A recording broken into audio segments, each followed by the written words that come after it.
ਲੋਕੋ ਸੂਰਮੇ ਉਮਰਾਂ ਥੋੜੀਆਂ ਪਾਇਆ ਕਰਦੇ ਨੇ। ਇਹਨਾਂ ਸ਼ਬਦਾਂ ਦੇ ਨਾਲ ਆਪਾਂ ਪ੍ਰੋਗਰਾਮ ਦਾ ਆਗਾਜ਼ ਕਰਦੇ ਹਾਂ ਜੀ। PTN 24 ਤੇ ਸਾਰੇ ਹੀ ਦਰਸ਼ਕਾਂ ਦਾ, ਸਾਰੇ ਹੀ ਭੈਣ ਭਰਾਵਾਂ ਦਾ ਸਵਾਗਤ ਹੈ ਜੀ। ਸਤਿ ਸ਼੍ਰੀ ਅਕਾਲ, ਆਦਾਬ, ਨਮਸਕਾਰ, ਵਾਹਿਗੁਰੂ ਜੀ ਕਾ ਖਾਲਸਾ, ਵਾਹਿਗੁਰੂ ਜੀ ਕੀ ਫਤਿਹ।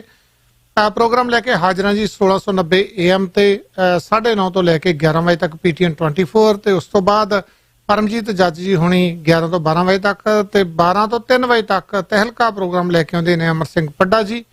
ਇਹ ਪ੍ਰੋਗਰਾਮ ਨਿਰੰਤਰ ਵੈਨਕੂਵਰ ਸਮੇਂ ਅਨੁਸਾਰ ਸਵੇਰੇ 6:30 ਵਜੇ ਤੋਂ ਲੈ ਕੇ ਲਗਾਤਾਰ ਚੱਲਦੇ ਨੇ ਜੀ, ਸ਼ਾਮ ਦੇ 12 ਵਜੇ ਤੱਕ, ਦੁਪਹਿਰੇ 12 ਵਜੇ ਤੱਕ।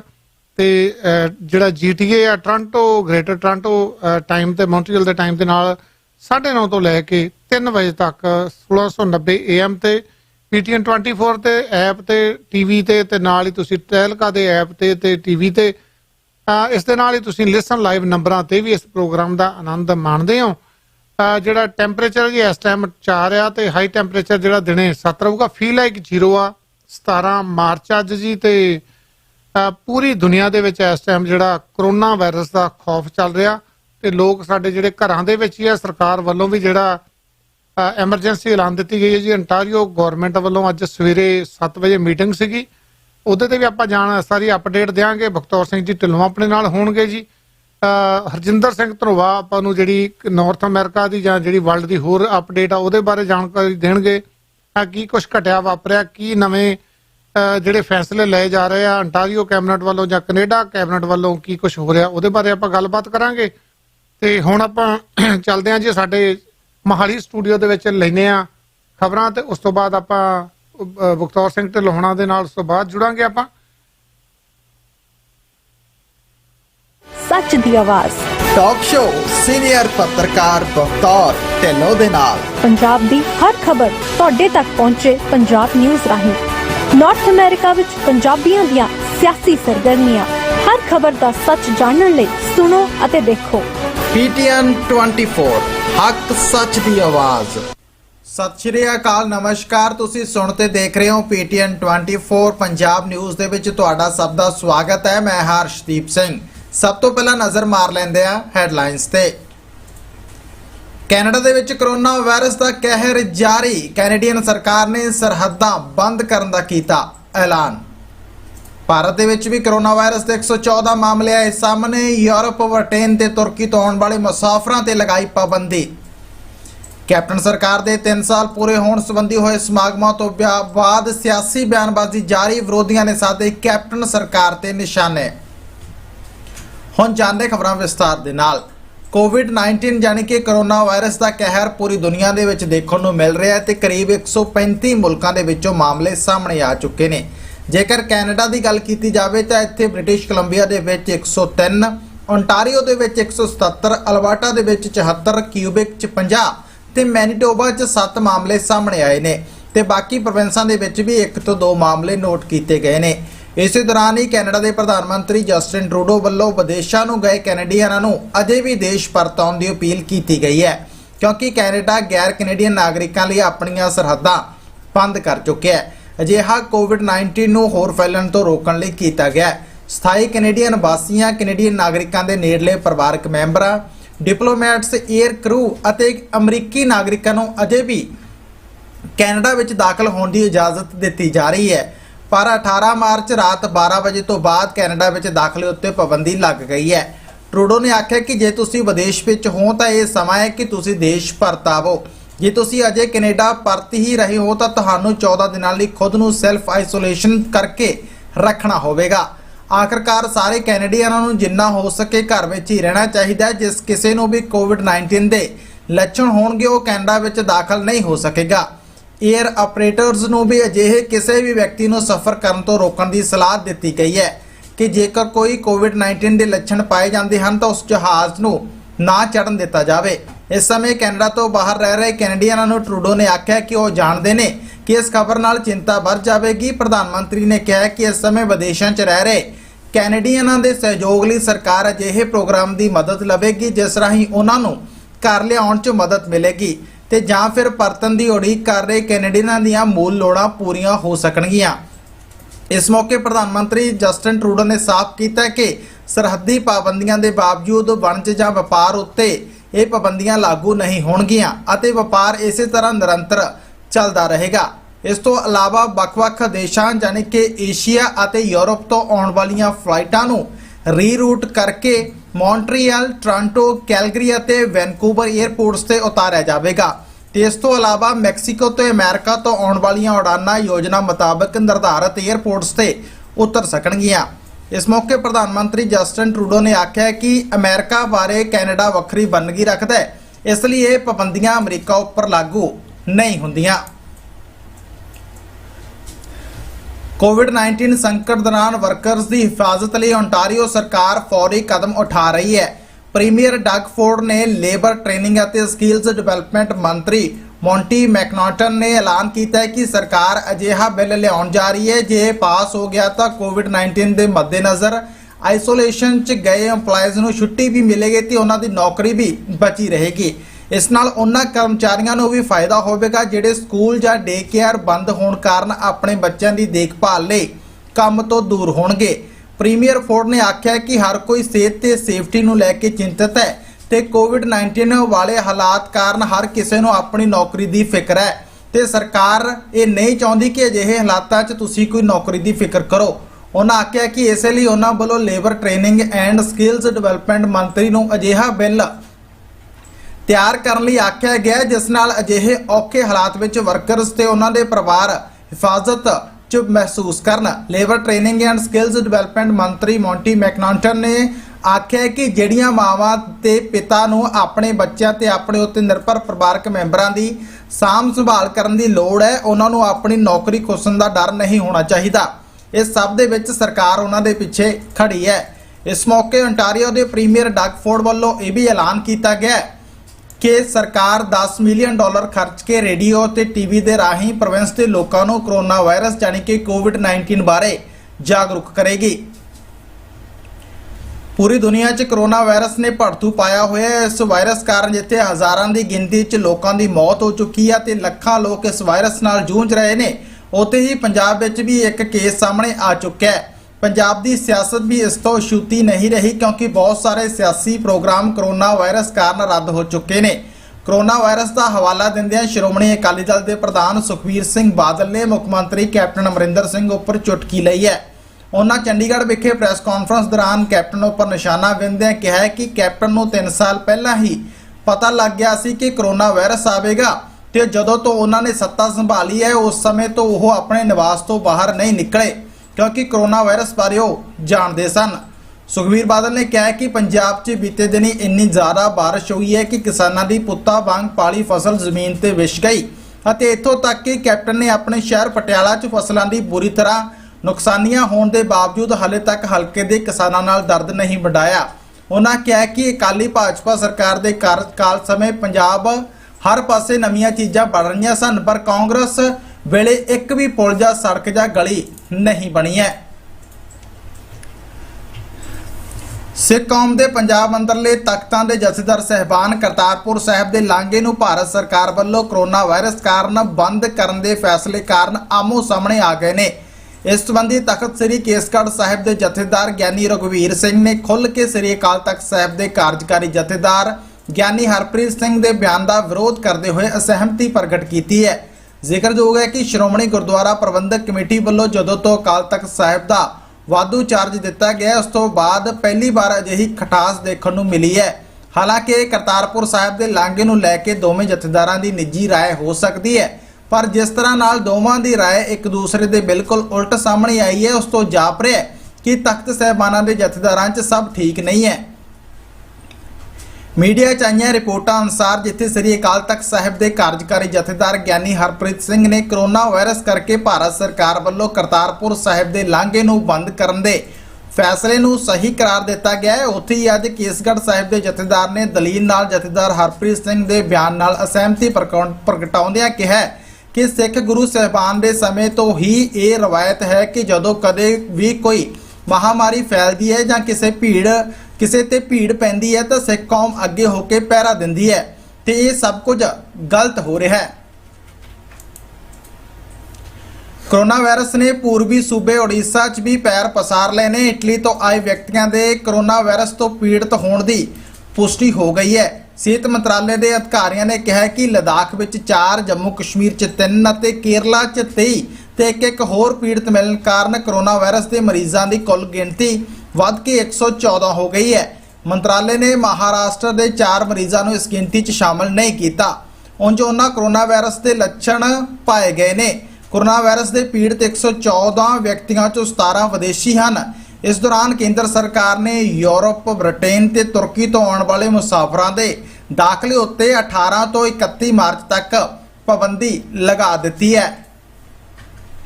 ਸੋ ਫਿਲਹਾਲ ਦੇ ਲਈ ਖਬਰਾਂ ਦੇ ਇਸ ਬੁਲੇਟਿਨ ਦੇ ਵਿੱਚ ਇੰਨਾ ਹੀ। ਇਸ ਦੇ ਬਾਅਦ ਸੁਖਵਿੰਦਰ ਸਿੰਘ ਚੰਦੀ ਸੀਨੀਅਰ ਪੱਤਰਕਾਰ ਬਖਤੌਰ ਸਿੰਘ ਢਿੱਲੋਂ ਦੇ ਨਾਲ ਟਾਕ ਸ਼ੋਅ ਲੈ ਕੇ ਤੁਹਾਡੇ ਸਨਮੁਖ ਹੋਣਗੇ। ਤਦ ਤੱਕ ਦੇ ਲਈ ਮੈਨੂੰ ਦਿਓ ਇਜਾਜ਼ਤ ਤੇ ਤੁਸੀਂ ਸੁਣਦੇ ਤੇ ਦੇਖਦੇ ਰਹੋ PTN 24। ਧੰਨਵਾਦ। ਜੀ ਬਿਲਕੁਲ ਜੀ, ਇਹ ਸਾਡੇ ਨਾਲ ਸਾਡੀ ਟੀਮ ਦੇ ਮੈਂਬਰ ਅਰਸ਼ਦੀਪ ਸਿੱਧੂ ਚੰਡੀਗੜ੍ਹ ਤੋਂ ਸਨ। ਧੰਨਵਾਦ ਅਰਸ਼ਦੀਪ, ਤੁਸੀਂ ਸਾਨੂੰ ਇਹ ਨਿਊਜ਼ ਦਿੰਦੇ ਹੋ, ਪੂਰੀ ਅਪਡੇਟ ਦਿੰਦੇ ਹੋ। ਤੇ ਇਸ ਪ੍ਰੋਗਰਾਮ ਜਿਹੜਾ ਸਾਡੇ ਪ੍ਰਾਊਡ ਸਪਾਂਸਰ ਆ ਜੀ, ਉਹਨਾਂ ਨੇ ਸਪਾਂਸਰ ਕੀਤਾ। ਜੇ ਤੁਸੀਂ ਫਸਟ ਜਾਂ ਸੈਕੰਡ ਮੌਰਗੇਜ ਲੈਣੀ ਚਾਹੁੰਦੇ ਹੋ ਤੇ ਜੇ ਤੁਹਾਡੇ ਕ੍ਰੈਡਿਟ ਨੂੰ ਵੀ ਕੋਈ ਪ੍ਰੋਬਲਮ ਆ ਤਾਂ ਤੁਸੀਂ ਕਿਰਨ ਕੌਰ ਪੱਡਾ ਦੇ ਨਾਲ ਗੱਲਬਾਤ ਕਰ ਸਕਦੇ ਹੋ। 416 710 2020 416 710 2020 ਤੇ ਨਾਲ ਹੀ ਤੁਸੀਂ ਕੋਈ ਵਧੀਆ ਘੜੀ ਲੈਣੀ ਚਾਹੁੰਦੇ ਹੋ, ਰਾਡੋ ਰੋਲੈਕਸ ਦੀ ਜਾਂ ਰਿਪੇਅਰ ਕਰਾਉਣੀ ਚਾਹੁੰਦੇ ਹੋ ਤੇ ਸੈੱਲ ਪਾਉਣੀ ਆ, ਕੋਈ ਪਿੰਨ ਪਾਉਣੀ ਆ, Somal watch clock and parts, ਜੇ ਤੁਸੀਂ ਆਪਣੇ ਨਾਂ ਦਾ ਕਲੌਕ ਬਣਾਉਣਾ ਜੀ, ਉਹਦੇ ਵਿੱਚ ਤੁਹਾਡਾ ਨਾਂ ਲਿਖ ਦਿੰਦੇ, ਟਰਾਂਸਪੋਰਟ ਕੰਪਨੀ ਦਾ ਨਾਂ ਲਿਖ ਦਿੰਦੇ, ਤੁਹਾਡੀ ਫਰਮ ਦਾ ਨਾਂ ਲਿਖ ਦਿੰਦੇ ਆ। 905 790 2188। ਜੇ ਤੁਸੀਂ ਟੋਰਾਂਟੋ ਤੋਂ ਮੌਂਟਰੀਅਲ ਜਾਂ ਮੌਂਟਰੀਅਲ ਤੋਂ ਟੋਰਾਂਟੋ ਜਾਣਾ ਚਾਹੁੰਦੇ ਹੋ ਤੇ ਵਧੀਆ ਸਫ਼ਰ ਕਰਨਾ ਚਾਹੁੰਦੇ ਹੋ, ਬੈਸਟ ਕੈਨੇਡੀਅਨ ਰਾਈਡ ਸਰਵਿਸ ਆ। 514 560 6613 ਤੇ ਗੱਲਬਾਤ ਕੀਤੀ ਜਾ ਸਕਦੀ ਆ।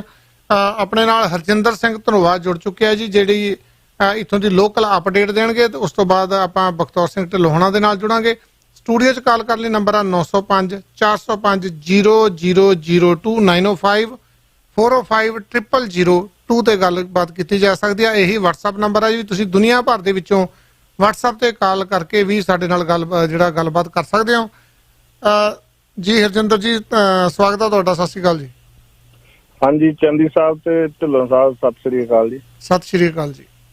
ਹਾਂਜੀ ਚੰਦੀ ਸਾਹਿਬ, ਜਿੱਦਾਂ ਆਪਾਂ ਕੱਲ ਖਬਰਾਂ ਪੇਸ਼ ਕੀਤੀਆਂ ਸੀਗੀਆਂ ਤਾਂ ਆਪਾਂ ਗੱਲ ਕਰ ਰਹੇ ਸੀਗੇ ਕਿ ਆਪਣੇ ਪ੍ਰੋਗਰਾਮ ਤੋਂ ਬਾਅਦ ਜਸਟਿਨ ਟਰੂਡੋ 1 ਵਜੇ ਆਪਣੇ ਕੈਨੇਡੀਅਨ ਨੂੰ ਆ ਕੇ ਸੰਬੋਧਿਤ ਕਰਨਗੇ। ਜਿਸ ਤਰ੍ਹਾਂ ਸੋਚਿਆ ਹੀ ਸੀਗਾ ਉਸ ਤਰ੍ਹਾਂ ਹੀ ਉਹਨਾਂ ਨੇ ਕੀਤਾ ਕਿ ਉਹਨਾਂ ਨੇ ਬਾਰਡਰ ਜਿਹੜੇ ਆ ਉਹ ਕਲੋਜ਼ ਕਰ ਦਿੱਤੇ ਆ। ਸਿਰਫ ਉਹਨਾਂ ਨੇ ਓਪਨ ਰੱਖੇ ਆ ਜਿਹੜੇ ਇੱਥੇ ਕੈਨੇਡੀਅਨ ਸਿਟੀਜ਼ਨ ਆ ਜਾਂ PR ਕਾਰਡ ਆ, ਜਿਹੜੇ ਪਰਮਾਨੈਂਟ ਰੈਜ਼ੀਡੈਂਸ ਆ ਤੇ ਅਮਰੀਕਨ ਆ, ਉਹਨਾਂ ਵਾਸਤੇ ਉਹਨਾਂ ਨੇ ਖੁੱਲੇ ਰੱਖੇ ਆ ਤੇ ਉਹ ਆ ਜਾ ਸਕਦੇ ਆ। ਤੇ ਇਹਦੇ ਵਿੱਚ ਮੈਂ ਇੱਕ ਹੋਰ ਗੱਲ ਵੀ ਐਡ ਕਰਦਾ ਕਿ ਜਦੋਂ ਇਹਨਾਂ ਨੇ ਪਹਿਲਾਂ ਅਨਾਉਂਸ ਕੀਤਾ ਸੀ, ਇਹਨਾਂ ਨੇ ਸਿਟੀਜ਼ਨ ਤੇ PR ਕਾਰਡ ਦੀ ਹੀ ਗੱਲ ਕੀਤੀ ਸੀ। ਅਮਰੀਕਨ ਦਾ ਜਿਹੜਾ ਨਾਂ ਆ, ਮੈਂ ਇੰਟਰਵਿਊ ਸੁਣ ਰਿਹਾ ਸੀ, ਆਪਣੇ ਹੈਲਥ ਮਿਨਿਸਟਰ ਸੀਗੇ ਪੈਟੀ ਹੈਜਿਊ, ਉਹਨਾਂ ਨੂੰ ਕਿਸੇ ਨੇ ਪੁੱਛਿਆ ਸੀਗਾ ਕਿ ਅਮਰੀਕਨ ਦਾ ਤਾਂ ਪਹਿਲਾਂ ਤੁਸੀਂ ਨਾਂ ਅਨਾਉਂਸ ਨਹੀਂ ਕੀਤਾ ਤੇ ਕਿ ਤੁਸੀਂ ਕਿਤੇ ਅਮਰੀਕਾ ਦੇ ਜਾਂ ਅਮਰੀਕਾ ਦੀ ਗਵਰਨਮੈਂਟ ਦੇ ਪ੍ਰੈਸ਼ਰ ਥੱਲੇ ਆ ਕੇ ਤਾਂ ਨਹੀਂ ਅਮਰੀਕਨ ਦਾ ਨਾਂ ਵਿੱਚ ਰੱਖਿਆ। ਉਹਨਾਂ ਨੇ ਇਹਨੂੰ ਬਿਲਕੁਲ ਡਿਨਾਈ ਕੀਤਾ ਵੀ ਨਹੀਂ, ਇਸ ਤਰ੍ਹਾਂ ਦੀ ਗੱਲ ਨਹੀਂ ਗੀ। ਤੇ ਬਾਕੀ ਜਸਟਿਨ ਟਰੂਡੋ ਅਜੇ ਵੀ ਵਾਰ-ਵਾਰ ਆਪਣੇ ਕੈਨੇਡੀਅਨਸ ਨੂੰ ਤੇ PR ਕਾਰਡ ਵਾਲਿਆਂ ਨੂੰ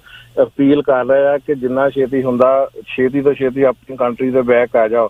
ਉਹਦਾ ਰੀਜ਼ਨ ਕੀ ਆ? ਕਿਉਂਕਿ time by time, minute wise, second wise ਜਿਹੜੀ ਸਿਚੁਏਸ਼ਨ ਆ ਬਹੁਤ ਚੇਂਜ ਹੁੰਦੀ ਜਾਂਦੀ ਆ। ਜਿਵੇਂ ਹੁਣ ਵੈਸਟ ਜੈਟ ਨੇ ਵੀ ਆਪਣੇ ਮਾਰਚ 23 ਤੋਂ ਅਗਲੇ ਨੈਕਸਟ 30 ਡੇਜ਼ ਲਈ ਜਿਹੜੀਆਂ ਇੰਟਰਨੈਸ਼ਨਲ ਫਲਾਈਟਾਂ ਆ ਉਹ ਕੈਂਸਲ ਕਰਤੀਆਂ। ਆਪਣੇ ਏਅਰ ਇੰਡੀਆ ਨੇ ਵੀ UK ਤੇ ਯੂਰਪ ਨੂੰ ਵੀ ਜਿਹੜੀਆਂ 18 ਮਾਰਚ ਤੋਂ ਫਲਾਈਟਾਂ ਜਿਹੜੀਆਂ ਉਹ ਆਪਣੀਆਂ ਸਸਪੈਂਡ ਕਰਤੀਆਂ। ਇਸ ਤਰ੍ਹਾਂ ਬੜੀ ਲੰਮੀ ਲਿਸਟ ਹੈਗੀ ਆ। ਜਿਵੇਂ ਇੱਥੋਂ ਆਪਣੇ ਇਹਨਾਂ ਦਾ ਸਾਈਨਪਲੈਕਸ ਦੇ 150+ ਥੀਏਟਰ ਹੈਗੇ ਆ, ਉਹਨਾਂ ਨੇ ਜਿਸ ਤਰ੍ਹਾਂ ਪਹਿਲਾਂ ਹੋਰ ਥੀਏਟਰ ਨੇ ਆਪਣੇ ਆਪ ਨੂੰ ਕਲੋਜ਼ ਕੀਤਾ ਸੀ, ਸਾਈਨਪਲੈਕਸ ਨੇ ਵੀ ਹੁਣ ਐਲਾਨ ਕਰ ਦਿੱਤਾ ਕਿ ਹੁਣ ਸਾਡੇ ਜਿੰਨੇ ਵੀ ਹੈਗੇ ਆ ਸਾਰੇ ਥੀਏਟਰ ਉਹ ਬੰਦ ਰਹਿਣਗੇ। ਜਿਸ ਤਰ੍ਹਾਂ ਕਿ ਆਪਣੇ ਡਾਗ ਫੋਰਡ ਨੇ ਵੀ ਅੱਜ 7 ਵਜੇ, ਜਿਵੇਂ ਤੁਸੀਂ ਦੱਸਿਆ ਹੀ ਆ ਕਿ ਉਹ ਆਪਣੇ ਕੈਬਨਿਟ ਦੇ ਨਾਲ ਮੀਟਿੰਗ ਕਰ ਰਹੇ ਸੀ। ਉਹਨਾਂ ਨੇ ਫਿਰ 8 ਵਜੇ ਆਉਣਾ ਸੀ, ਉਸ ਤੋਂ ਬਾਅਦ 8:30 ਤੇ ਆ ਕੇ ਉਹਨਾਂ ਨੇ ਇੰਟੀਰੀਅਨ ਜਿਹੜੇ ਹੈਗੇ ਆ ਉਹਨਾਂ ਨੂੰ ਆ ਕੇ ਸੰਬੋਧਨ ਕੀਤਾ ਤੇ ਉਹਨਾਂ ਨੇ ਸਟੇਟ ਆਫ ਐਮਰਜੈਂਸੀ ਜਿਹੜੀ ਆ ਡਿਕਲੇਅਰ ਕਰਤੀ ਆ। ਉਹਨਾਂ ਨੇ ਜਿਹੜੇ ਵੱਡੇ ਕੋਈ ਈਵੈਂਟਸ ਹੈਗੇ ਆ, ਜਿਵੇਂ ਪਰੇਡ ਹੋ ਗਈ, ਚਾਈਲਡ ਕੇਅਰ ਹੋ ਗਈ, ਏਦਾਂ ਬੜੀ ਲੰਬੀ ਲਿਸਟ ਆ। ਇਹਨਾਂ ਨੇ ਉਹਨਾਂ ਨੂੰ ਇਮੀਡੀਏਟਲੀ ਉਹਨਾਂ ਨੇ ਕਹਿ ਦਿੱਤਾ ਕਿ ਇਹ ਸ਼ਟ ਡਾਊਨ ਆ। ਪਰ ਉਹਨਾਂ ਨੇ ਜਿਹੜੇ ਰੈਸਟੋਰੈਂਟ ਆ ਤੇ ਬਾਰ ਆ ਉਹਨਾਂ ਨੂੰ ਮਤਲਬ ਕਿ ਡਾਈਨ ਇਨ ਨਹੀਂ ਤੁਸੀਂ ਉੱਥੇ ਕਰ ਸਕਦੇ। ਤੁਸੀਂ ਜੇ ਰੈਸਟੋਰੈਂਟ ਆ ਉਹਦੇ ਵਿੱਚ ਤੁਸੀਂ ਡਿਲੀਵਰੀ ਆ ਜਾਂ ਵਾਕ ਇਨ ਕਰਕੇ ਆਪਣਾ ਫੂਡ ਲੈ ਸਕਦੇ ਆ। ਤੇ ਜਿੰਨੇ ਵੀ ਆਪਣੇ ਲਾਇਬ੍ਰੇਰੀ ਆ, ਜਿੰਨੇ ਕੌਂਸਰਟ ਆ ਵੱਡੇ ਵੱਡੇ, ਉਹ ਸਾਰੇ ਹੀ ਉਹਨਾਂ ਨੇ ਉਹ ਬੰਦ ਕਰ ਦਿੱਤੇ ਆ। ਤੇ ਜਿਹੜੇ ਗਰੋਸਰੀ ਸਟੋਰ ਆ, ਹਸਪੀਟਲ ਆ, ਫਾਰਮੇਸੀ ਆ, ਜਾਂ ਜਿਹੜੇ ਆਫਿਸਸ ਹੈਗੇ ਆ ਤੇ ਬੱਸਸ ਆ, ਇਹਨਾਂ ਨੂੰ ਉਹਨਾਂ ਨੇ ਉਸ ਤਰ੍ਹਾਂ ਹੀ ਅਜੇ ਓਪਨ ਹੀ ਰੱਖਿਆ ਆ। ਤੇ ਉਹਨਾਂ ਨੇ ਵੀ ਅਪੀਲ ਕੀਤੀ ਆ ਕਿ ਇਹ ਜਿਹੜਾ ਡਿਫਿਕਲਟ ਟਾਈਮ ਆਇਆ ਆ, ਉਹਨਾਂ ਨੇ ਕਿਹਾ ਵੀ ਹੈਲਪ ਈਚ ਅਦਰ, ਇੱਕ ਦੂਜੇ ਦੀ ਮਦਦ ਕਰੋ। ਤੁਸੀਂ ਦੇਖਿਆ ਹੀ ਹੋਣਾ ਕਿ ਜਿਵੇਂ ਗਰੋਸਰੀ ਸਟੋਰਾਂ ਦੇ ਵਿੱਚ ਨੱਠ ਭੱਜ ਹੋਈ ਪਈ ਆ, ਇੱਕ ਬੰਦਾ 4-4 ਚੀਜ਼ਾਂ ਚੱਕੀ ਫਿਰਦਾ, ਇੱਕ ਨੂੰ ਮਿਲਦੀਆਂ ਨਹੀਂ। ਇਸ ਕਰਕੇ ਉਹਨਾਂ ਨੇ ਕਿਹਾ ਆ ਵੀ ਜਿੰਨੇ ਵੀ ਇੱਕ ਦੂਜੇ ਦੀ ਮਦਦ ਹੁੰਦੀ ਆ ਉਹਨੂੰ ਕੀਤੀ ਜਾਵੇ। ਬਾਕੀ ਇਹਨਾਂ ਨੇ $300 ਮਿਲੀਅਨ ਜਿਹੜਾ ਉਹ ਰਿਲੀਫ ਫੰਡ ਦੇ ਵਿੱਚ ਵੀ ਉਹਨਾਂ ਨੇ ਦਿੱਤਾ ਜੀ। ਤੇ ਇਸ ਤਰ੍ਹਾਂ ਹੀ ਆਪਣੇ ਮਿਸਾਗਾ ਦੀ ਮੇਅਰ ਵੀ ਕੱਲ ਕਹਿ ਰਹੇ ਸੀਗੇ ਜਿਵੇਂ ਬੈਂਕਟ ਹਾਲਾਂ ਦੇ ਵਿੱਚ ਪਾਰਟੀਆਂ ਉਹਨਾਂ ਨੂੰ ਬੈਨ ਕਰ ਦੇਣਾ ਚਾਹੀਦਾ, ਪਰ ਉਹ ਆਪਾਂ ਹੁਣ ਤੁਸੀਂ ਨਿਊਜ਼ ਦੇ ਵਿੱਚ ਆਪਾਂ ਕਵਰ ਕਰ ਹੀ ਦਿੱਤਾ, ਉਹ ਉਹਨਾਂ ਨੇ ਕਰ ਹੀ ਦਿੱਤਾ। ਹੁਣ ਇਹਨਾਂ ਨੇ ਕਿਹਾ ਕਿ ਜਿਹੜੇ 50 ਲੋਕ ਆ, ਕਿਤੇ ਵੀ ਗੈਦਰਿੰਗ 50 ਲੋਕ ਦੀ ਹੁੰਦੀ ਆ ਤੇ ਉਹ ਤੋਂ ਵੱਧ ਨਹੀਂ ਹੋ ਸਕਦੀ। ਇਸ ਤਰ੍ਹਾਂ ਅਮਰੀਕਾ ਨੇ ਜਿਹੜਾ ਕੀਤਾ ਸੀ 10 ਲੋਕਾਂ ਦੀ ਕੀਤਾ ਸੀ, 10 ਲੋਕਾਂ ਤੋਂ ਵੱਧ ਕਿਤੇ ਪਾਰਟੀ ਦੇ ਵਿੱਚ ਉਹ ਜਾ ਨਹੀਂ ਸਕਦੇ। ਬਾਕੀ ਕਿਸੇ ਨਿਊਜ਼ ਨੇ ਤਾਂ ਕਨਫਰਮ ਚੰਦੀ ਸਾਹਿਬ ਨਹੀਂ ਕੀਤਾ, ਪਰ ਮੈਨੂੰ ਵੀ 1-2 ਟੈਲੀਫੋਨ ਆਏ ਆ ਕਿ ਜਿਹੜੇ ਆਪਣੇ ਟਰੱਕਰਸ ਆ ਆਪਣੇ ਜਾਂਦੇ ਆ ਅਮਰੀਕਾ ਦਾ ਬਾਰਡਰ ਕ੍ਰਾਸ ਕਰਦੇ ਆ, ਜਿਹੜੇ PR ਕਾਰਡ ਆ ਜਾਂ ਜਿਹੜੇ ਸਿਟੀਜ਼ਨ ਆ ਉਹਨਾਂ ਨੂੰ ਤਾਂ ਕੋਈ ਪ੍ਰੋਬਲਮ ਨਹੀਂ। ਜਿਹੜੇ ਆਪਣੇ ਵਰਕ ਪਰਮਿਟ ਤੇ ਆਏ ਆ ਉਹਨਾਂ ਨੂੰ ਸੁਣਨ ਚ ਆਇਆ ਕਿ ਉਹਨਾਂ ਨੂੰ ਅੱਗੇ ਜਾਣ ਨੂੰ ਨਹੀਂ ਦਿੰਦੇ। ਮੈਂ ਤਾਂ ਇਹੀ ਇਹਨਾਂ ਨੂੰ ਵੀਰਾਂ ਨੂੰ ਕਹੂੰਗਾ ਵੀ ਜਿਹੜੇ ਜਾ ਰਹੇ ਆ ਵੀ ਆਪਣੇ ਜਿਹੜੇ ਬਾਰਡਰ ਸਿਕਿਉਰਿਟੀ ਆ ਉਹਨਾਂ ਨੂੰ ਕਾਲ ਕਰਕੇ ਆਪਣਾ ਮੇਕ ਸ਼ੋਰ ਕੀਤਾ ਜਾਵੇ ਵੀ ਉਹ ਜਾ ਸਕਦੇ ਆ ਕਿ ਨਹੀਂ। ਪਰ ਓਦਾਂ ਕੋਈ ਆਫੀਸ਼ੀਅਲੀ ਨਿਊਜ਼ ਜਿਹੜੀ ਅਜੇ ਤੱਕ ਕੋਈ ਨਹੀਂ ਆਈ। ਜਿਵੇਂ ਹੁਣ ਬੈਂਕਸ ਹੈਗੇ, CIB ਬੈਂਕਸ ਆ, ਇਹਨਾਂ ਦੀਆਂ ਬਹੁਤ ਸਾਰੀਆਂ ਟਾਈਮਿੰਗ ਚੇਂਜ ਕੀਤੀ ਗਈ ਆ। ਜਿਵੇਂ ਕਰੂਡ ਆਇਲ ਆ ਜਾਂ ਆਇਲ ਆ, ਉਹਦੀਆਂ ਪ੍ਰਾਈਸਾਂ ਬੜੀਆਂ ਥੱਲੇ ਆ ਰਹੀਆਂ। ਅੱਜ ਰਾਤ ਨੂੰ ਵੀ 9 ਸੈਂਟ ਜਿਹੜਾ ਗੈਸ ਆ ਉਹ ਥੱਲੇ ਆਊਗੀ। ਬਾਕੀ ਕੈਨੇਡੀਅਨ ਡਾਲਰਸ ਜਿਹੜੇ ਹੈਗੇ ਆ ਉਹ ਬੜੇ ਥੱਲੇ ਆ ਗਿਆ ਜੀ। ਬਾਕੀ ਜਿਹੜੀਆਂ ਵੀ ਜਿੱਥੋਂ ਵੀ ਆਪਣੇ ਜਿੱਦਾਂ ਜਸਟਿਨ ਟਰੂਡੋ ਨੇ ਅਪੀਲ ਕੀਤੀ ਸੀ, ਉਹ ਕਿਹਨਾਂ ਏਅਰਪੋਰਟਾਂ ਦੇ ਆਉਣਗੇ। ਉਹਨਾਂ ਨੇ ਕੈਨੇਡਾ ਦੇ ਵਿੱਚ ਸਿਰਫ 4 ਏਅਰਪੋਰਟ ਪਿਕ ਕੀਤੇ ਆ, ਜਿਵੇਂ ਟੋਰਾਂਟੋ, ਮੌਂਟਰੀਅਲ, ਵੈਨਕੂਵਰ ਤੇ ਕੈਲਗਰੀ। ਉਹਦਾ ਇਹਨਾਂ ਨੂੰ ਪਿਕ ਕਰਨ ਦਾ ਇਹੀ ਆ ਕਿ ਉੱਥੇ ਉਹਨਾਂ ਨੇ ਜਿਹੜਾ ਪ੍ਰਬੰਧ ਬਹੁਤ ਜ਼ਿਆਦਾ ਕੀਤਾ ਕਿ ਜਿਹੜਾ ਉੱਥੇ ਚੈੱਕ ਜਿਹੜਾ ਵੀ ਆਉਂਦਾ ਚੈੱਕ ਕਰਨਾ ਉਹਨੂੰ ਚੰਗੇ ਤਰੀਕੇ ਨਾਲ ਕੀਤਾ ਜਾਊਗਾ। ਇਸ ਕਰਕੇ ਉਹਨਾਂ ਨੇ 4 ਏਅਰਪੋਰਟ ਹੀ ਰੱਖੇ ਆ। ਤੇ ਜਿਸ ਤਰ੍ਹਾਂ ਆਪਣੇ ਤੁਹਾਨੂੰ ਪਤਾ ਕਿ ਕ੍ਰਿਕਟ ਦਾ ਪਲੇਅਰ ਸੀਗਾ ਜੀ ਆਪਣੇ ਇੰਗਲੈਂਡ ਤੋਂ ਐਲੈਕਸ ਹੇਲਜ਼, ਉਹ ਵੀ ਮਤਲਬ ਕਿ ਪੋਜ਼ਿਟਿਵ ਪਾਇਆ ਗਿਆ ਜੀ।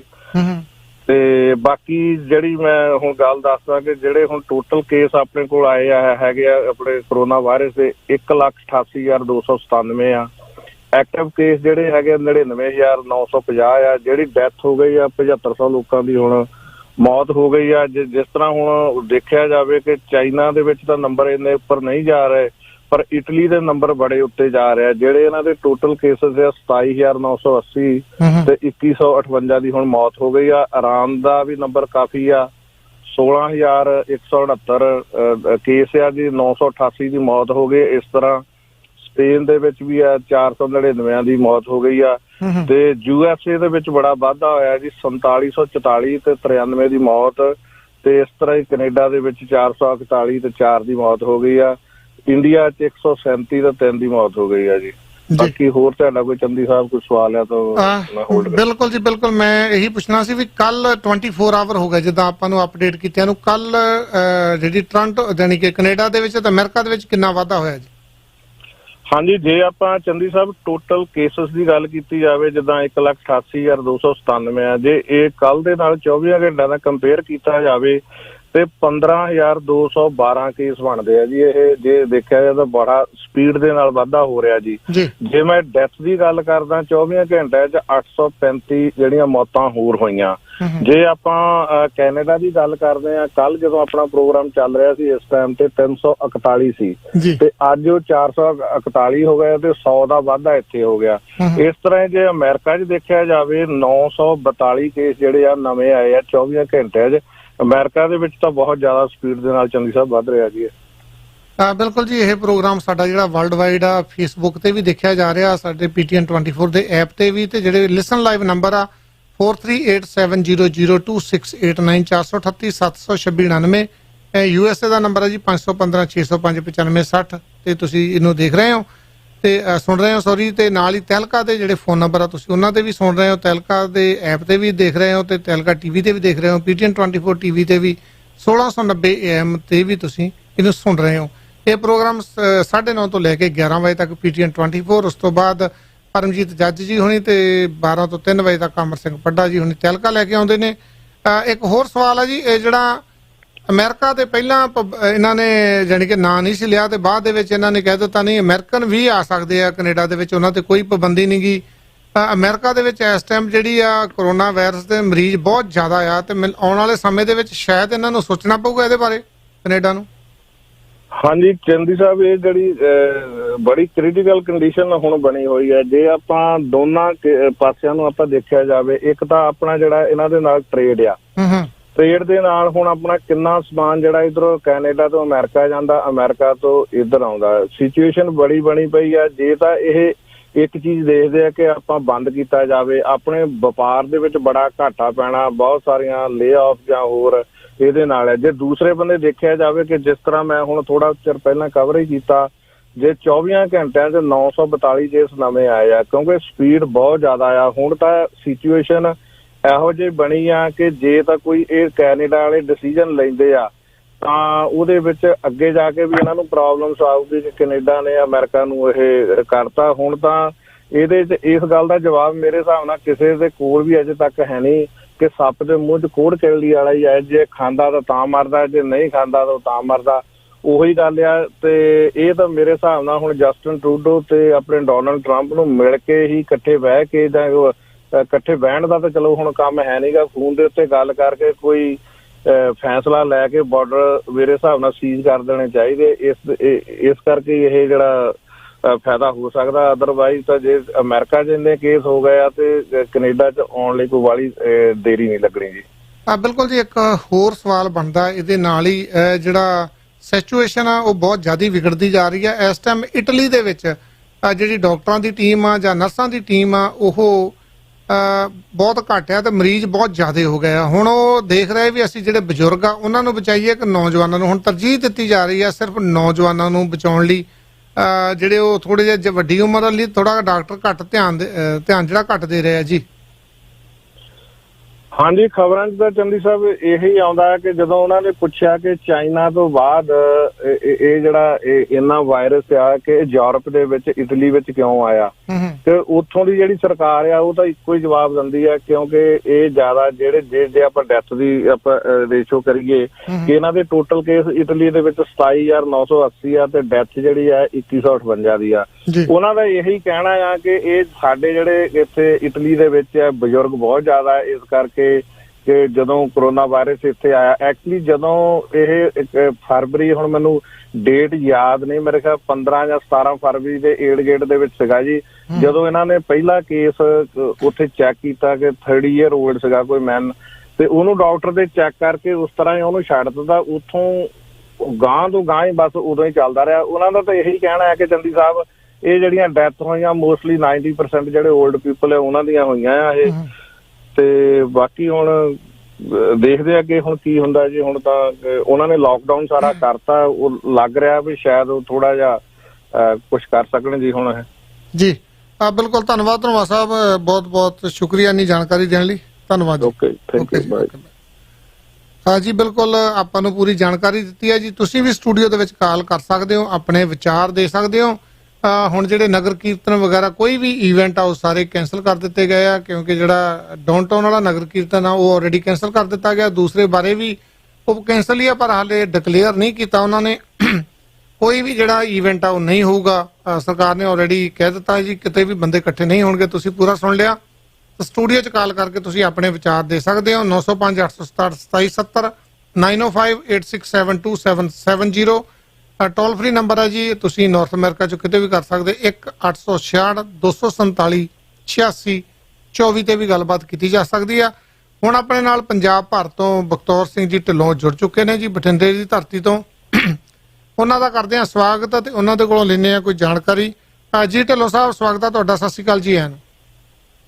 ਧੰਨਵਾਦ ਜੀ, ਮਿਹਰਬਾਨੀ। ਸਾਰੇ ਸਰੋਤਿਆਂ ਨੂੰ, ਦਰਸ਼ਕਾਂ ਨੂੰ ਪਿਆਰ ਭਰੀ ਸਤਿ ਸ੍ਰੀ ਅਕਾਲ। ਸਤਿ ਸ਼੍ਰੀ ਅਕਾਲ ਜੀ।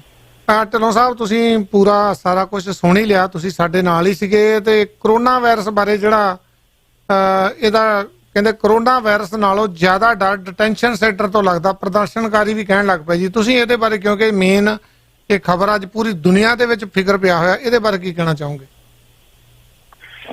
ਬਿਲਕੁਲ ਜੀ, ਇਹ ਗੱਲ ਉੱਠੀ ਕਿਉਂ ਜੀ ਕਿ ਡਿਟੈਂਸ਼ਨ ਸੈਂਟਰ ਤੋਂ ਜ਼ਿਆਦਾ ਡਰ ਲੱਗਦਾ ਹੈ ਤੇ ਕਰੋਨਾ ਵਾਇਰਸ ਤੋਂ ਘੱਟ।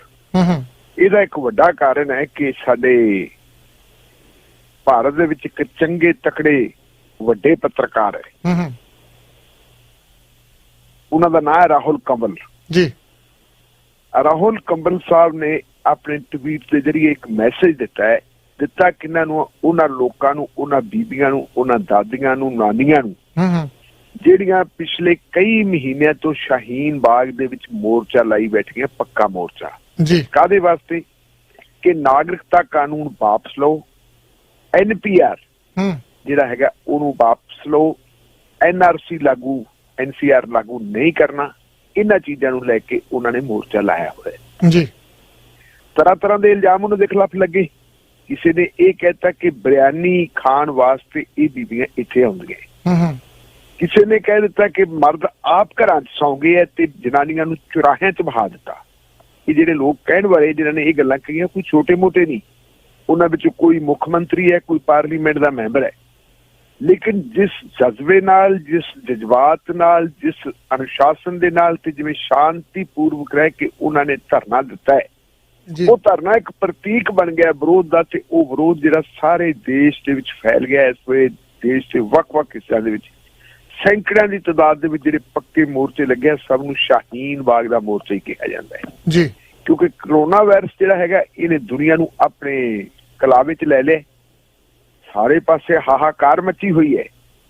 ਤੇ ਰਾਹੁਲ ਕੰਵਲ ਸਾਹਿਬ ਨੇ ਬਿਆਨ ਦਿੱਤਾ ਕਿ ਹੁਣ ਬੀਬੀਆਂ ਨੂੰ ਚਾਹੀਦਾ ਹੈ ਕਿ ਉਹ ਆਪਣਾ ਧਰਨਾ ਖਤਮ ਕਰ ਦੇਣ ਔਰ ਆਪੋ ਆਪਣੇ ਘਰਾਂ ਨੂੰ ਚਲੇ ਜਾਣ, ਕਿਉਂਕਿ ਉਹਨਾਂ ਦੀਆਂ ਜਾਨਾਂ ਨੂੰ ਖਤਰਾ ਹੈ ਜੀ। ਇਹ ਵਾਇਰਸ ਬਹੁਤ ਜ਼ਿਆਦਾ ਫੈਲ ਸਕਦਾ ਹੈ ਔਰ ਬਾਅਦ ਵਿੱਚ ਜਦੋਂ ਅਮਨ ਸ਼ਾਂਤੀ ਹੋ ਗਈ, ਪੂਰੀ ਤਰ੍ਹਾਂ ਕਰੋਨਾ ਵਾਇਰਸ ਖਤਮ ਹੋ ਗਿਆ, ਇਹਦਾ ਕੋਈ ਖਤਰਾ ਨਾ ਰਿਹਾ, ਉਸ ਵੇਲੇ ਫਿਰ ਉਹ ਦੁਬਾਰਾ ਆ ਕੇ ਬੈਠ ਸਕਦੀਆਂ ਤੇ ਲੋਕ ਉਹਨਾਂ ਦੇ ਨਾਲ ਹੋਰ ਵੀ ਬਹੁਤ ਸਾਰੇ ਹੋਣਗੇ ਜੀ। ਇਹ ਗੱਲ ਜਦੋਂ ਉਹਨਾਂ ਨੇ ਕਹਿ ਦਿੱਤੀ ਤੇ ਇਹਦੇ ਤੇ ਪ੍ਰਤੀਕਰਮ ਵੀ ਆਉਣੇ ਸ਼ੁਰੂ ਹੋ ਗਏ। ਸੋਸ਼ਲ ਮੀਡੀਆ ਦਾ ਯੁੱਗ ਹੈ, ਤੁਹਾਨੂੰ ਪਤਾ ਹੈ ਕਿ ਜਦੋਂ ਕਹਿੰਦਾ ਵੀ ਬੰਦਾ ਜ਼ੁਬਾਨ ਕੱਢਦਾ ਆਪਣੇ ਮੂੰਹ ਚੋਂ ਤੇ ਨਾਲ ਦੀ ਨਾਲ ਹੀ ਜਿਹੜਾ ਜਵਾਬ ਦੇਣ ਵਾਲੇ ਵੀ ਤਿਆਰ ਖਲੋਤੇ ਹੁੰਦੇ ਜੀ। ਉਹਨਾਂ ਨੇ ਵੀ ਬੜੇ ਵੱਡੇ ਸਵਾਲ ਖੜੇ ਕਰ ਦਿੱਤੇ। ਜਿਹੜੇ ਸੋਸ਼ਲ ਮੀਡੀਆ ਤੇ ਹੋਰ ਲੋਕ ਵਿਰੋਧ ਕਰਨ ਵਾਲੇ, ਉਹਨਾਂ ਨੇ ਕਿਹਾ ਕਿ ਸ਼੍ਰੀਮਾਨ ਰਾਹੁਲ ਕੰਵਲ ਸਾਹਿਬ ਜੀ, ਤੁਹਾਨੂੰ ਇਹ ਨਿਹੱਥੀਆਂ ਬੀਬੀਆਂ ਜਿਨ੍ਹਾਂ ਦੀ ਹੋਂਦ ਖਤਰੇ 'ਚ ਹੈ, ਜਿਨ੍ਹਾਂ ਦੇ ਧਰਮ ਨੂੰ ਟਾਰਗੇਟ ਕੀਤਾ ਗਿਆ ਹੈ, ਕਿਉਂਕਿ 6 ਧਰਮਾਂ ਦੇ ਲੋਕਾਂ ਨੂੰ ਕਹਿੰਦੇ ਜੀ ਅਸੀਂ ਨਾਗਰਿਕਤਾ ਦੇ ਦਿਆਂਗੇ ਜਿਹੜੇ ਵਿਦੇਸ਼ਾਂ 'ਚੋਂ ਆਉਣਗੇ, ਲੇਕਿਨ ਜਿਹੜੇ ਮੁਸਲਮਾਨ ਹੈ ਉਹਨਾਂ ਨੂੰ ਅਸੀਂ ਨਾਗਰਿਕਤਾ ਨਹੀਂ ਦੇ ਰਹੇ। ਸਪੈਸ਼ਲੀ ਉਹਦੇ ਵਿੱਚ ਇਹ ਲਿਖਿਆ ਹੋਇਆ ਹੈ ਜੀ। ਅਗਲੀ ਗੱਲ ਨਾਲ ਹੀ ਇਹ ਗੱਲ ਕਹਿੰਦੇ ਕਿ ਜੀ ਅਸੀਂ ਇਸ ਦੇਸ਼ ਦੇ ਵਿੱਚ ਨੈਸ਼ਨਲ ਸਿਟੀਜ਼ਨ ਰਜਿਸਟਰ NCR ਵੀ ਲਾਗੂ ਕਰਾਂਗੇ ਔਰ ਨੈਸ਼ਨਲ ਪਾਪੂਲੇਸ਼ਨ ਰਜਿਸਟਰ ਜਿਹੜਾ ਹੈਗਾ ਉਹ ਵੀ ਅਸੀਂ ਮੇਨਟੇਨ ਕਰਾਂਗੇ। ਔਰ ਇਹਦੇ ਵਾਸਤੇ ਕਹਿੰਦੇ ਹੈ ਜੀ ਤੁਹਾਨੂੰ ਆਪਣੇ ਜਿਹੜੇ ਹੈਗੇ ਮਾਪਿਆਂ ਦੇ ਜਨਮ ਤਾਰੀਖ ਤੇ ਉਹਨਾਂ ਦੇ ਜੰਮਣ ਵਾਲੀ ਜਗ੍ਹਾ ਜਿਹੜੀ ਕਿ ਉਹਨਾਂ ਨੇ ਕਿੱਥੇ ਜਨਮ ਧਾਰਿਆ, ਕਿੱਥੇ ਜਨਮ ਲਿਆ, ਕਿਸ ਧਰਤੀ 'ਚ ਲਿਆ, ਉਹਦਾ ਵੀ ਜ਼ਿਕਰ ਕਰਨਾ ਪਊਗਾ ਜੀ। ਇਹਦੇ ਤੋਂ ਇੱਕ ਸ਼ੰਕਾ ਵੱਧ ਗਈ ਹੈ ਕਿ ਅਸਲ ਦੇ ਵਿੱਚ ਇਹ ਕਹਿਣਗੇ ਕਿ ਜਿਨ੍ਹਾਂ ਲੋਕਾਂ ਦੇ ਮਾਪਿਆਂ ਦਾ ਕੋਈ ਅਤਾ ਪਤਾ ਹੈ ਨਹੀਂ, ਉਹ ਲੋਕ ਭਾਰਤੀ ਨਹੀਂ ਸਗੋਂ ਵਿਦੇਸ਼ੀ ਹੈ, ਤੇ ਫਿਰ ਉਹਨਾਂ ਨੂੰ ਡਿਟੈਂਸ਼ਨ ਸੈਂਟਰਾਂ ਦੇ ਵਿੱਚ ਬੰਦ ਕਰ ਦਿੱਤਾ ਜਾਊਗਾ। ਅਸਾਮ ਦੇ ਵਿੱਚ ਡਿਟੈਂਸ਼ਨ ਸੈਂਟਰ ਬਣੇ ਹੋਏ ਜੀ। ਡਿਟੈਂਸ਼ਨ ਸੈਂਟਰ ਇੱਕ ਕਿਸਮ ਦਾ ਕੈਦਖਾਨਾ ਹੁੰਦੀ ਹੈ, ਇੱਕ ਕਿਸਮ ਦੀ ਜੇਲ੍ਹ ਹੁੰਦੀ ਹੈ, ਜਿੱਥੇ ਬੰਦਿਆਂ ਨੂੰ ਜਿਹੜਾ ਹੈਗਾ ਬੰਦੇ ਹੈ, ਔਰਤਾਂ, ਬੱਚੇ ਹੈ, ਕੁਛ ਵੀ ਹੈ, ਉਹਨਾਂ ਸਾਰਿਆਂ ਨੂੰ ਬੰਦ ਕਰ ਦਿੱਤਾ ਜਾਂਦਾ। ਉਹਨਾਂ ਨੂੰ ਥੋੜ੍ਹੀ ਬਹੁਤੀ ਰੋਟੀ ਪਾਣੀ ਦੇ ਦਿੱਤੀ ਜਾਂਦੀ ਹੈ। ਆਪਾਂ ਪੰਜਾਬ ਦੀਆਂ ਜੇਲ੍ਹਾਂ ਬਾਰੇ ਜਾਣਦੇ ਹਾਂ, ਸਾਡੇ ਬਹੁਤ ਸਾਰੇ ਪ੍ਰਵਾਸੀ ਭਰਾ ਜਿਹੜੇ ਇੱਧਰੋਂ ਪੰਜਾਬ ਤੋਂ ਗਏ ਵੀ ਹੈ, ਉਹਨਾਂ ਨੇ ਕਿਸੇ ਨਾ ਕਿਸੇ ਰੂਪ ਦੇ ਵਿੱਚ ਸਾਰਾ ਕੁਛ ਦੇਖਿਆ ਕਿ ਇੱਥੇ ਕਿੰਨੀ ਕੁ ਜਿਹੜੀ ਹੈਗੀ ਹੈ ਮਨੁੱਖਤਾ ਦੀ ਕਦਰ ਹੁੰਦੀ ਹੈ, ਹਾਲ ਬੁਰਾ ਹੁੰਦਾ ਹੈ। ਸੋ ਲੋਕਾਂ ਨੇ ਇਸ ਗੱਲ ਤੇ ਸਵਾਲ ਉਠਾਉਣੇ ਸ਼ੁਰੂ ਕਰਤੇ ਕਿ ਸ਼੍ਰੀਮਾਨ ਰਾਹੁਲ ਕੰਵਲ ਜੀ, ਤੁਸੀਂ ਇਹ ਗੱਲ ਤਾਂ ਕਹਿਤੀ, ਤੁਸੀਂ ਭਾਰਤ ਸਰਕਾਰ ਨੂੰ ਕਿਉਂ ਨਹੀਂ ਕਹਿੰਦੇ ਕਿ ਜਿਹੜੇ ਇਹ ਗੈਰ ਮਨੁੱਖੀ ਤੁਹਾਡੇ ਫੈਸਲੇ ਹੈ, ਜਿਨ੍ਹਾਂ ਫੈਸਲਿਆਂ ਨੂੰ ਕ੍ਰਿਟੀਸਾਈਜ਼ ਜਿਹੜਾ ਹੈਗਾ UNO ਦੇ ਮਨੁੱਖੀ ਅਧਿਕਾਰ ਕਮਿਸ਼ਨ ਨੇ ਵੀ ਕੀਤਾ ਹੈ, ਜਿਨ੍ਹਾਂ ਨੂੰ ਇੰਗਲੈਂਡ ਦੀ ਪਾਰਲੀਮੈਂਟ ਦੇ ਵਿੱਚ ਵੀ ਡਿਸਕਸ ਕੀਤਾ ਗਿਆ ਤੇ ਜਿਨ੍ਹਾਂ ਨੂੰ ਅਮਰੀਕਾ ਦੇ ਕੁਝ ਜਿਹੜੇ ਗੈਰਤਮੰਦ ਸੈਨੇਟਰ ਹੈ ਉਹਨਾਂ ਨੇ ਵੀ ਇਹਦੇ ਤੇ ਕਿੰਤੂ ਪ੍ਰੰਤੂ ਕੀਤਾ। ਕਿਰਪਾ ਕਰਕੇ ਤੁਸੀਂ ਉਹ ਸਰਕਾਰ ਨੂੰ ਕਹੋ ਕਿ ਉਹ ਵਾਪਸ ਲੈ ਲੈ, ਸੀਨੀਅਰ ਪੱਤਰਕਾਰ ਹੋ, ਤੁਹਾਡੀ ਗੱਲ ਸਰਕਾਰ ਸੁਣੂਗੀ। ਲੇਕਿਨ ਨਹੀਂ, ਲੇਕਿਨ ਇਸੇ ਵੇਲੇ ਸ਼ਾਹੀਨ ਬਾਗ ਦੀਆਂ ਕੁਝ ਬੀਬੀਆਂ ਦਾ ਪ੍ਰਤੀਕਰਮ ਵੀ ਆ ਗਿਆ। ਉਹਨਾਂ ਨੇ ਕਿਹਾ ਕਿ ਰਾਹੁਲ ਕੰਵਲ ਜੀ, ਸਾਨੂੰ ਕਰੋਨਾ ਤੋਂ ਕੋਈ ਡਰ ਨਹੀਂ ਲੱਗਦਾ, ਕਰੋਨਾ ਆਊਗਾ ਆ ਜੇ, ਲੇਕਿਨ ਸਾਨੂੰ ਡਿਟੈਂਸ਼ਨ ਸੈਂਟਰਾਂ ਤੋਂ ਡਰ ਲੱਗਦਾ ਹੈ। ਕਰੋਨਾ ਜਿਹੜਾ ਹੈਗਾ 14-15 ਦਿਨਾਂ ਦੇ ਵਿੱਚ ਆਪਣਾ ਸਫ਼ਰ ਮੁਕੰਮਲ ਕਰ ਲੈਂਦਾ ਹੈ ਬੰਦਾ, ਜਾਂ ਤਾਂ ਕੁਐਰ ਹੋ ਜਾਊਗਾ ਤੇ ਜਾਂ ਉਹ ਮਰ ਜਾਊਗਾ, ਉਹਦਾ ਖਹਿੜਾ ਦਾ ਛੁੱਟੂਗਾ। ਉਹ ਬੀਬੀਆਂ ਕਹਿੰਦੀਆਂ ਕਿ ਘੱਟੋ ਘੱਟ ਜਿਹੜੀ ਹੈਗੀ ਸਾਡਾ ਖਹਿੜਾ ਛੁੱਟ ਜੂ, ਅਸੀਂ ਆਪਣੀਆਂ ਜਾਨਾਂ ਦੇ ਦਿਆਂਗੇ, ਸਾਨੂੰ ਜਿਹੜੀ ਗੁਲਾਮੀ ਝੱਲਣੀ ਪੈਣੀ ਹੈ ਡਿਟੈਂਸ਼ਨ ਸੈਂਟਰਾਂ ਦੀ ਉਹ ਨਾ ਝੱਲਣੀ ਪਊ। ਸੋ ਉਹਨਾਂ ਦਾ ਕਹਿਣਾ ਹੈ ਕਿ ਡਿਟੈਂਸ਼ਨ ਸੈਂਟਰਾਂ ਤੋਂ ਜ਼ਿਆਦਾ ਡਰ ਲੱਗਦਾ ਹੈ ਔਰ ਕਰੋਨਾ ਵਾਇਰਸ ਤੋਂ ਸਾਨੂੰ ਘੱਟ ਡਰ ਲੱਗਦਾ ਹੈ। ਜੀ ਬਿਲਕੁਲ ਜੀ, ਤੁਸੀਂ ਇਹਦੇ ਤੇ ਆਪਣਾ ਪ੍ਰਤੀਕਰਮ ਵੀ ਦੇ ਸਕਦੇ ਹੋ ਕਾਲ ਕਰਕੇ ਸਟੂਡੀਓ ਦੇ ਵਿੱਚ। ਤੇ ਇਸ ਦੇ ਨਾਲ ਹੀ ਵਨ ਟੱਚ ਕਮਿਊਨੀਕੇਸ਼ਨ ਵੱਲੋਂ ਐਲਾਨ ਹੈ ਜੀ, ਜੇ ਤੁਸੀਂ ਟਰੱਕ ਚਲਾਉਂਦੇ ਹੋ ਕੈਨੇਡਾ ਜਾਂ ਅਮਰੀਕਾ ਨੂੰ, ਜਾਂ ਤੁਸੀਂ ਵਰਲਡ ਵਾਈਡ ਜਿਹੜਾ ਸਸਤਾ ਪਲਾਨ ਲੈਣਾ ਚਾਹੁੰਦੇ ਹੋ ਇੰਟਰਨੈਟ ਬਹੁਤ ਸਸਤਾ ਜੀ, $35 ਮਹੀਨੇ ਦੇ ਨਾਲ ਸੁਖਦੇਵ ਸਿੰਘ ਥਾਪਰ ਉਹਨਾਂ ਨਾਲ ਗੱਲਬਾਤ ਕਰ ਸਕਦੇ ਹੋ।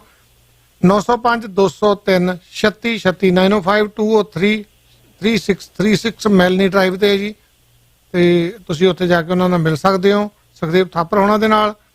ਪਹਿਲਾਂ ਆਪਾਂ ਕਹਿੰਦੇ ਹੁੰਦੇ ਸੀ ਸਸਤੀਆਂ ਹਵਾਈ ਟਿਕਟਾਂ ਲੈਣ ਵਾਸਤੇ, ਪਰ ਹੁਣ ਇਸ ਟਾਈਮ ਜੇ ਤੁਹਾਡੀ ਟਿਕਟ ਤੁਸੀਂ ਅੱਗੇ ਕਰਾਉਣੀ ਆ ਜਾਂ ਕਿਸੇ ਵੀ ਤਰ੍ਹਾਂ ਦੀ ਕੋਈ ਪ੍ਰੋਬਲਮ ਆ ਰਹੀ ਆ ਜਾਂ ਕੈਂਸਲ ਕਰਾਉਣੀ ਆ ਜਾਂ ਕੁਝ ਵੀ ਕਰਾਉਣਾ ਜੀ ਹੋਵੇ, ਤੇ ਆਲ ਲਿੰਕ ਟਰੈਵਲ ਜਿਹੜੀ ਨੇੜੇ ਦੀ ਬ੍ਰਾਂਚ ਦੇ ਨਾਲ ਗੱਲਬਾਤ ਕਰ ਸਕਦੇ ਹੋ। ਵਧੇਰੇ ਜਾਣਕਾਰੀ ਲਈ ਬੱਲਾ ਦਸਾਂਝ ਹੋਣਾ ਨਾਲ 416-293-8700 ਤੇ ਗੱਲਬਾਤ ਕੀਤੀ ਜਾ ਸਕਦੀ ਆ। ਤੇ ਨਾਲ ਹੀ ਜੇ ਤੁਸੀਂ ਟਰੱਕ ਦਾ ਲਾਇਸੈਂਸ ਲੈਣਾ ਚਾਹੁੰਦੇ ਹੋ, best Canadian truck driving school ਆ ਜੀ, 12 ਟਰੱਕ ਆ ਇੱਕੋ ਸਮੇਂ 12 ਸਟੂਡੈਂਟਾਂ ਨੂੰ ਉਹ ਪੈਰਲਲ ਜਿਹੜਾ ਦਿੰਦੇ ਨੇ, ਲਾਇਸੈਂਸ ਦਿੰਦੇ ਨੇ। ਵਧੇਰੇ ਜਾਣਕਾਰੀ ਲਈ ਕਰਨੈਲ ਸਿੰਘ 416-670-3173 ਤੇ ਗੱਲਬਾਤ ਕਰ ਸਕਦੇ ਹੋ। ਤੁਹਾਡੇ ਟਰੱਕ ਟ੍ਰੇਲਰ ਨੂੰ ਪ੍ਰੋਬਲਮ ਆ ਗਈ ਹੈ ਨਾਰਥ ਅਮਰੀਕਾ ਦੇ ਵਿੱਚ, ਹਮੇਸ਼ਾ ਯਾਦ ਰੱਖੋ ਕਿੰਗ ਟੋਇੰਗ ਤੇ ਸੁੱਖਾ ਢੇਸੀ ਹੋਣੀ 416-670-2222 ਤੇ ਗੱਲਬਾਤ ਕੀਤੀ ਜਾ ਸਕਦੀ ਹੈ। ਪਰ ਢਿੱਲੋਂ ਸਾਹਿਬ, ਸੁਪਰੀਮ ਕੋਰਟ ਦੇ ਸਾਬਕਾ ਚੀਫ ਜਸਟਿਸ ਨੂੰ ਮੋਦੀ ਸਰਕਾਰ ਨੇ ਰਾਜ ਸਭਾ ਦਾ ਮੈਂਬਰ ਨਾਮਜ਼ਦ ਕਰ ਦਿੱਤਾ ਜੀ, ਪਰ ਇਹ ਖਬਰ ਆਪਾਂ ਜਿਹੜੀ ਆ ਸ਼ਾਇਦ 4-5 ਮਹੀਨੇ ਪਹਿਲਾਂ ਹੀ ਕਰ ਦਿੱਤੀ ਸੀ ਵੀ ਜੋ ਕੁਛ ਕੀਤਾ ਆ ਗੰਗੋਈ ਸਾਹਿਬ ਨੇ ਇਹਦਾ ਜਿਹੜਾ ਉਹਨਾਂ ਨੂੰ ਇਨਾਮ ਜ਼ਰੂਰ ਦਿੱਤਾ ਜਾਊਗਾ, ਕਿਉਂਕਿ ਜਦੋਂ ਸਾਡੇ ਏਡੇ ਵੱਡੇ ਅਹੁਦਿਆਂ ਤੇ ਬੈਠੇ ਹੋਏ ਜੱਜ ਕਿਸੇ ਸਰਕਾਰ ਦੀ ਝੋਲੀ ਵਿੱਚ ਡਿੱਗ ਪੈਣ ਜਾਂ ਵਿਕ ਜਾਣ ਤੇ ਇਨਸਾਫ ਮਿਲਣਾ ਤੁਹਾਨੂੰ ਪਤਾ ਹੀ ਹੈ, ਫਿਰ ਬਾਕੀ ਸਾਰਾ ਕੁਝ ਤੁਸੀਂ ਖੁਲਾਸਾ ਕਰ ਹੀ ਦੇਣਾ ਜੀ। ਬਿਲਕੁਲ ਚੰਦੀ ਸਾਹਿਬ, ਅਸਲ ਦੇ ਵਿੱਚ ਜਸਟਿਸ ਰੰਜਨ ਗਗੋਈ ਜੇ ਦੇਖੀਏ ਤਾਂ ਮੂਲ ਰੂਪ ਦੇ ਵਿੱਚ ਇਹ ਅਸਾਮ ਦੇ ਰਹਿਣ ਵਾਲੇ ਹੈ ਜੀ। ਇਹਨਾਂ ਦੇ ਪਿਤਾ ਜੀ ਅਸਾਮ ਦੇ ਮੁੱਖ ਮੰਤਰੀ ਹੁੰਦੇ ਸੀ ਔਰ ਉਹਨਾਂ ਜ਼ਮਾਨੇ 'ਚ ਮੁੱਖ ਮੰਤਰੀ ਹੋਣਾ ਕੋਈ ਛੋਟੀ ਮੋਟੀ ਗੱਲ ਨਹੀਂ ਸੀ, ਕੋਈ ਪਰਿਵਾਰ ਹੀ ਮੁੱਖ ਮੰਤਰੀ ਦੇ ਅਹੁਦੇ ਤੱਕ ਪਹੁੰਚਦਾ ਸੀ, ਹੁਣ ਤਾਂ ਹਰ ਇੱਕ ਹੀ ਜਾ ਸਕਦਾ ਹੈ।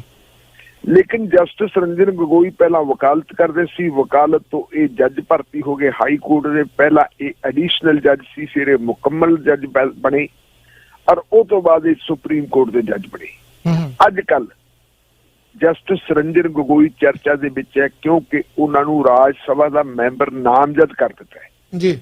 ਉਹ ਮੈਂਬਰ ਚੁਣੇ ਨਹੀਂ ਗਏ, ਚੋਣ ਲੜਨਾ ਹਰ ਬੰਦੇ ਦਾ ਅਧਿਕਾਰ ਹੁੰਦਾ, ਹੱਕ ਹੁੰਦਾ, ਕੋਈ ਵੀ ਬੰਦਾ ਚੋਣ ਲੜ ਕੇ ਜਿੱਤ ਕੇ ਆ ਸਕਦਾ, ਚਾਹੇ ਉਹ ਰਾਜ ਸਭਾ ਹੋਵੇ, ਚਾਹੇ ਉਹ ਲੋਕ ਸਭਾ ਹੋਵੇ, ਵਿਧਾਨ ਸਭਾ ਹੋਵੇ, ਪੰਚਾਇਤ ਦੀ ਮੈਂਬਰੀ ਤੋਂ ਲੈ ਕੇ ਨਗਰ ਨਿਗਮ ਤੱਕ ਦਾ ਕੋਈ ਵੀ ਅਹੁਦਾ ਹੋਵੇ ਬੰਦਾ ਚੋਣ ਲੜ ਕੇ ਆ ਸਕਦਾ। ਲੇਕਿਨ ਇੱਥੇ ਇਹ ਚੋਣ ਲੜ ਕੇ ਨਹੀਂ ਆਏ, ਸਗੋਂ ਇਹਨਾਂ ਨੂੰ ਰਾਸ਼ਟਰਪਤੀ ਨੇ ਨਾਮਜ਼ਦ ਕੀਤਾ ਹੈ ਜੀ। ਸਾਡੇ ਸਰੋਤੇ ਬੜੇ ਸਿਆਣੇ, ਉਹਨਾਂ ਨੂੰ ਪਤਾ ਕਿ ਭਾਰਤ ਦੇ ਵਿੱਚ ਰਾਸ਼ਟਰਪਤੀ ਦੇ ਕੋਲੇ ਕੋਈ ਪਾਵਰ ਨਹੀਂ, ਆਪਣੇ ਪੱਧਰ ਦੇ ਉੱਤੇ ਰਾਸ਼ਟਰਪਤੀ ਕੋਈ ਵੀ ਕੰਮ ਨਹੀਂ ਕਰ ਸਕਦਾ। ਜੋ ਉਹਨਾਂ ਨੂੰ ਸਿਫਾਰਿਸ਼ ਸੈਂਟਰ ਸਰਕਾਰ ਵੱਲੋਂ ਕੀਤਾ ਜਾਂਦਾ ਜਿਹੜਾ ਕੇਸ ਉਹ ਉਸ ਨੂੰ ਪ੍ਰਵਾਨ ਕਰਦੀ ਹੈ। ਸੋ ਜੇ ਆਪਾਂ ਕਹਿ ਦਈਏ ਕਿ ਰਾਸ਼ਟਰਪਤੀ ਨੇ ਨਾਮਜ਼ਦਗੀ ਕੀਤੀ ਹੈ ਤੇ ਕਰਵਾਈ ਕਿਹਨੇ?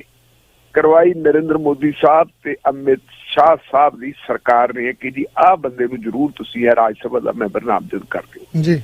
ਸੋ ਇਹ ਕੋਈ ਪਹਿਲੀ ਚਰਚਾ ਨਹੀਂ। ਜੇ ਆਪਾਂ ਰੰਜਨ ਗਗੋਈ ਸਾਹਿਬ ਨੂੰ ਦੇਖੀਏ ਤਾਂ ਇਹ ਕਈ ਵਾਰੀ ਚਰਚਾ ਦੇ ਵਿੱਚ ਆਏ ਹੈ। ਪਹਿਲੀ ਵਾਰ ਚਰਚਾ ਦੇ ਵਿੱਚ ਇਹ ਉਦੋਂ ਆਏ ਸੀ ਜਦੋਂ ਇੱਕ ਪ੍ਰੈਸ ਕਾਨਫਰੰਸ ਹੋਈ ਸੀਗੀ, ਤੇ ਹੋਈ ਕਿੱਥੇ ਸੀ? ਜਸਟਿਸ ਚੇਲਾਮੇਸ਼ਵਰ ਦੇ ਘਰ ਜੀ। ਜਸਟਿਸ ਚੇਲਾਮੇਸ਼ਵਰ ਉਸ ਵੇਲੇ ਨੰਬਰ 2 ਸੀ ਔਰ ਉਹਦੇ ਵਿੱਚ ਜਿਹੜੇ ਹੋਰ ਲੋਕ ਬੈਠੇ ਸੀਗੇ ਉਹ ਕੌਣ ਸੀ? ਉਹਨਾਂ ਦੇ ਵਿੱਚੋਂ ਇੱਕ ਰੰਜਨ ਗਗੋਈ ਸੀ, ਇੱਕ ਜਸਟਿਸ ਕੁਰੀਅਨ ਸੀ, ਇੱਕ ਜਸਟਿਸ ਜੋਸਫ ਸੀ। ਇਹ 4 ਬੰਦੇ ਬੈਠੇ ਸੀ। ਹੈਰਾਨੀ ਲੋਕਾਂ ਨੂੰ ਉਦੋਂ ਹੋਈ ਸੀਗੀ ਕਿ ਜਸਟਿਸ ਰੰਜਨ ਗੋਗੋਈ ਇਸ ਪੈਨਲ ਦੇ ਵਿੱਚ ਕਿਵੇਂ ਬੈਠ ਗਏ ਹੈ, ਇਸ ਪ੍ਰੈਸ ਕਾਨਫਰੰਸ ਦੇ ਵਿੱਚ ਕਿਵੇਂ ਬੈਠ ਗਏ ਹੈ, ਜਿਹੜੀ ਪ੍ਰੈਸ ਕਾਨਫਰੰਸ ਦੇ ਵਿੱਚ ਵੇਲੇ ਦੇ ਚੀਫ ਜਸਟਿਸ ਆਫ ਇੰਡੀਆ ਦੇ ਖਿਲਾਫ ਇਹ ਇਲਜ਼ਾਮ ਲਾਇਆ ਸੀ ਕਿ ਉਹ ਦੇਖ ਟਿੱਕੇ ਕੱਢਦੇ ਆ, ਉਹ ਆਪਣੀ ਮਰਜ਼ੀ ਦੇ ਨਾਲ ਜਿਹੜੇ ਹੈਗੇ ਕੇਸਾਂ ਦੀ ਤਕਸੀਮ ਕਰਦੇ ਆ, ਵੰਡ ਕਰਦੇ ਆ, ਜਿਹੜੇ ਜੱਜ ਉਹ ਚੰਗਾ ਸਮਝਦੇ ਆ ਉਹਨਾਂ ਨੂੰ ਫੇਵਰ ਕਰਦੇ ਆ। ਇੰਪੋਰਟੈਂਟ ਕੇਸ ਜਿਹੜੇ ਹੈਗੇ ਜੂਨੀਅਰ ਜੱਜਾਂ ਕੋਲੇ ਜਾਣਦੇ ਆ, ਜਿਹੜੇ ਕਿ ਜਾਣੇ ਚਾਹੀਦੇ ਆ ਸੀਨੀਅਰ ਜੱਜਾਂ ਕੋਲੇ। ਇਹ ਗੱਲ ਉਦੋਂ ਉਹਨਾਂ ਨੇ ਇਲਜ਼ਾਮ ਲਾਇਆ। ਉਹਦੇ ਵਿੱਚ ਉਹਨਾਂ ਨੇ ਇੱਕ ਹੋਰ ਵੱਡਾ ਇਲਜ਼ਾਮ ਲਾਇਆ ਸੀ ਕਿ ਜੁਡੀਸ਼ਰੀ ਜਿਹੜੀ ਹੈਗੀ ਅੰਡਰ ਪ੍ਰੈਸ਼ਰ ਹੈ, ਤੇ ਅੰਡਰ ਪ੍ਰੈਸ਼ਰ ਜੁਡੀਸ਼ਰੀ ਕਿਹੜੀਆਂ ਗੱਲਾਂ ਕਰਕੇ ਹੈ। ਉਹਨਾਂ ਦਿਨਾਂ ਦੇ ਵਿੱਚ ਇੱਕ ਗੱਲ ਜਿਹੜੀ ਹੈ ਬੜੀ ਚਰਚਾ ਦਾ ਵਿਸ਼ਾ ਬਣੀ ਹੋਈ ਸੀ, ਉਹ ਸੀ ਜੱਜ ਲੋਇਆ, ਜਿਹੜੇ CBI ਕੋਰਟ ਦੇ ਮੁਖੀ ਹੁੰਦੇ ਸੀਗੇ ਬੰਬੇ ਦੇ ਵਿੱਚ, ਜਿੱਥੇ ਸੈਯਦ ਸ਼ਹਰਾਬੂਦੀਨ ਦਾ ਕੇਸ ਚੱਲਦਾ ਸੀ। ਔਰ ਉਸ ਕੇਸ ਦੇ ਵਿੱਚ ਜਿਹੜੇ ਲੋਕ ਮੁਜਰਮ ਸੀ ਉਹਨਾਂ ਦੇ ਵਿੱਚ ਇੱਕ ਮੁਜਰਮ ਅਮਿਤ ਸ਼ਾਹ ਸੀ। ਕਿਹਾ ਗਿਆ ਕਿ ਉਹਨਾਂ ਦੀ ਮੌਤ ਜਿਹੜੀ ਆ ਉਹ ਗੈਰ ਕੁਦਰਤੀ ਢੰਗ ਦੇ ਨਾਲ ਹੋਈ ਹੈ। ਇਹ ਕਿਹਾ ਗਿਆ ਕਿ ਜੁਡੀਸ਼ਰੀ ਅੰਡਰ ਪ੍ਰੈਸ਼ਰ ਹੈ। ਇਹਦਾ ਮਤਲਬ ਇਸ਼ਾਰਾ ਉਧਰ ਵੀ ਸੀ ਕਿ ਲੋਇਆ ਦੀ ਮੌਤ ਦੇ ਮਾਮਲੇ ਨੂੰ ਵੀ ਜੁਡੀਸ਼ਰੀ ਜਿਹੜੀ ਹੈਗੀ ਹੈ ਟਾਲ ਰਹੀ ਹੈ। ਇਹ ਗੱਲ ਹੋਈ ਤੇ ਲੋਕ ਹੈਰਾਨ ਇਸ ਗੱਲ ਤੇ ਸੀ ਕਿ ਜਿਹੜੇ ਬੰਦੇ ਨੇ ਅਗਲਾ ਚੀਫ ਜਸਟਿਸ ਆਫ ਇੰਡੀਆ ਬਣਨਾ ਹੈ, ਉਹਨੇ ਪ੍ਰੈਸ ਕਾਨਫਰੰਸ ਕਿਉਂ ਕੀਤੀ, ਉਹ ਇਸ ਪ੍ਰੈਸ ਕਾਨਫਰੰਸ ਦੇ ਵਿੱਚ ਬੈਠਾ ਕਿਉਂ। ਸਾਨੂੰ ਸਾਰੇ ਲੋਕਾਂ ਨੂੰ ਉਸ ਵੇਲੇ ਉਮੀਦ ਵੱਜੀ ਸੀ ਕਿ ਹੁਣ ਭਾਰਤ ਦੀ ਜੁਡੀਸ਼ਰੀ ਦੇ ਦਿਨ ਫਿਰਨ ਵਾਲੇ ਹੈ।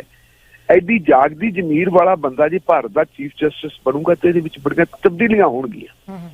ਲਓ ਜੀ, ਉਸ ਤੋਂ ਬਾਅਦ ਇੱਕ ਹੋਰ ਫੈਸਲਾ ਆਉਂਦਾ ਹੈ 2018 ਦੇ ਵਿੱਚ। ਇੱਕ 5 ਮੈਂਬਰੀ ਬੈਂਚ ਹੈ ਜਿਹਨੂੰ ਅਸੀਂ ਸੰਵਿਧਾਨਕ ਬੈਂਚ ਕਹਿ ਦਿੰਦੇ ਹਾਂ। ਉਹਦੇ ਵਿੱਚ ਕੋਈ ਮਾਮਲਾ ਆਇਆ, ਜੁਡੀਸ਼ਰੀ ਦੇ ਨਾਲ ਸੰਬੰਧਿਤ ਮਾਮਲਾ ਸੀ। ਉਸ ਮਾਮਲੇ ਨੂੰ ਵਿਚਾਰਦਿਆਂ ਜਸਟਿਸ ਗੋਗੋਈ ਨੇ ਇੱਕ ਟਿੱਪਣੀ ਕੀਤੀ ਸੀ ਕਿ ਰਿਟਾਇਰਮੈਂਟ ਤੋਂ ਬਾਅਦ ਸਰਕਾਰੀ ਅਹੁਦਾ ਲੈਣਾ ਜੁਡੀਸ਼ਰੀ ਦੀ ਆਜ਼ਾਦੀ ਦੇ ਉੱਤੇ ਧੱਬਾ ਹੈ। ਇਹ ਗੱਲ ਕਹੀ ਸੀ, ਬਹੁਤ ਵੱਡੀ ਗੱਲ ਕਹੀ ਸੀ। ਉਦੋਂ ਹੋਰ ਆਸ ਜਾਗੀ ਸੀ ਕਿ ਸੱਚਮੁੱਚ ਜਸਟਿਸ ਰੰਜਨ ਗੋਗੋਈ ਹੈ ਜਿਹੜੇ ਭਾਰਤ ਦੀ ਜੁਡੀਸ਼ਰੀ ਦੇ ਵਿੱਚ ਇੱਕ ਮੀਲ ਦਾ ਪੱਥਰ ਸਾਬਤ ਕਰਨ ਜਾ ਰਹੇ ਜੀ। ਲੇਕਿਨ ਹੈਰਾਨੀ ਉਦੋਂ ਹੋਈ ਜਦੋਂ ਜਸਟਿਸ ਰੰਜਨ ਗੋਗੋਈ ਦੇ ਖਿਲਾਫ ਉਹਨਾਂ ਦੀ ਆਪਣੀ ਅਦਾਲਤ ਦੀ ਇੱਕ ਛੋਟੀ ਕਰਮਚਾਰੀ ਔਰਤ ਨੇ ਇਹ ਇਲਜ਼ਾਮ ਲਾ ਦਿੱਤਾ ਕਿ ਜਸਟਿਸ ਰੰਜਨ ਗੋਗੋਈ ਨੇ ਮੇਰੇ ਨਾਲ ਜਿਹੜੀ ਹੈ ਜਿਨਸੀ ਛੇੜਛਾੜ ਕੀਤੀ ਹੈ, ਸੈਕਸੁਅਲ ਅਸੌਲਟ।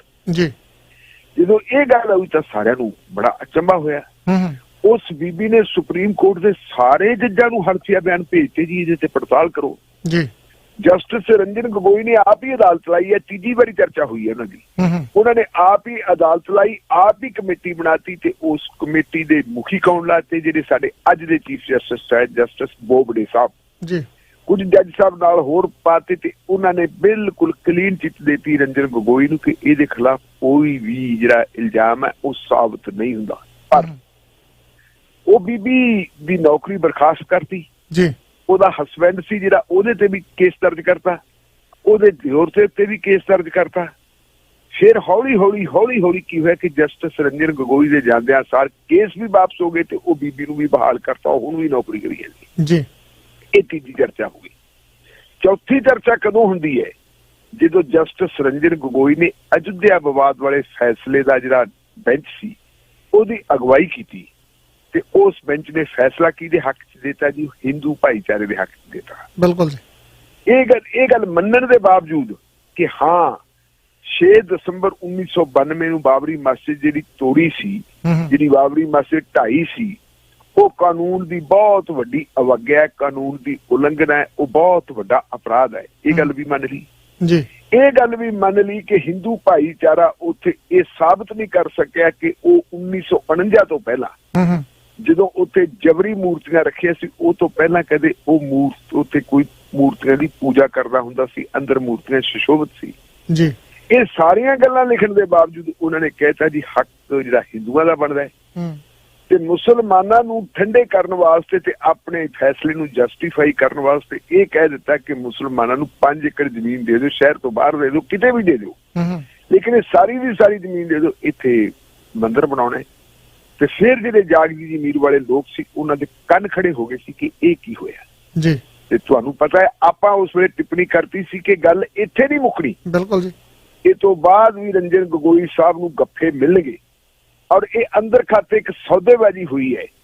ਉਸ ਸੌਦੇਬਾਜ਼ੀ ਦਾ ਨਤੀਜਾ ਕਿ ਜਸਟਿਸ ਰੰਜਨ ਗਗੋਈ ਆਪਣੀ ਜ਼ਮੀਰ ਤੋਂ ਜਿਹੜੇ ਹੈ ਗਿਰ ਚੁੱਕੇ ਹੈ ਜੀ। ਇਹ ਤੋਂ ਪਹਿਲਾਂ ਮੈਂ ਤੁਹਾਨੂੰ ਦੱਸਾਂ ਕਿ ਜਦੋਂ 2014 ਦੇ ਵਿੱਚ ਨਰਿੰਦਰ ਮੋਦੀ ਸਾਹਿਬ ਦੀ ਸਰਕਾਰ ਬਣੀ ਹੈ, ਉਦੋਂ ਇੱਕ ਸੁਪਰੀਮ ਕੋਰਟ ਦੇ ਚੀਫ ਜਸਟਿਸ ਹੁੰਦੇ ਸੀ ਪਲਾਨੀ ਸਾਮੀ ਸਤਿਆ ਸ਼ਿਵਮ। ਇਹ ਪੰਜਾਬ ਤੇ ਹਰਿਆਣਾ ਹਾਈ ਕੋਰਟ ਦੇ ਜੱਜ ਵੀ ਰਹਿ ਕੇ ਗਏ ਸੀ ਜੀ। ਇਹਨਾਂ ਨੇ ਜਿਹੜਾ ਮਿਸਟਰ ਅਮਿਤ ਸ਼ਾਹ ਭਾਰਤੀ ਜਨਤਾ ਪਾਰਟੀ ਦਾ ਪ੍ਰਧਾਨ ਹੁੰਦਾ ਸੀ ਉਦੋਂ ਜੀ, ਉਹਨਾਂ ਨੂੰ ਇੱਕ ਕੇਸ ਦੇ ਵਿੱਚ ਰਿਲੀਫ ਦਿੱਤੀ ਸੀ ਜੀ। ਜਦੋਂ ਰਿਲੀਫ ਦਿੱਤੀ ਸੀ ਉਦੋਂ ਵੀ ਲੋਕਾਂ ਦੇ ਵਿੱਚ ਵਾਹਵਾ ਦੰਦ ਕਥਾ ਹੋਈ ਸੀ ਕਿ ਰਿਲੀਫ ਕਿਉਂ ਦਿੱਤੀ।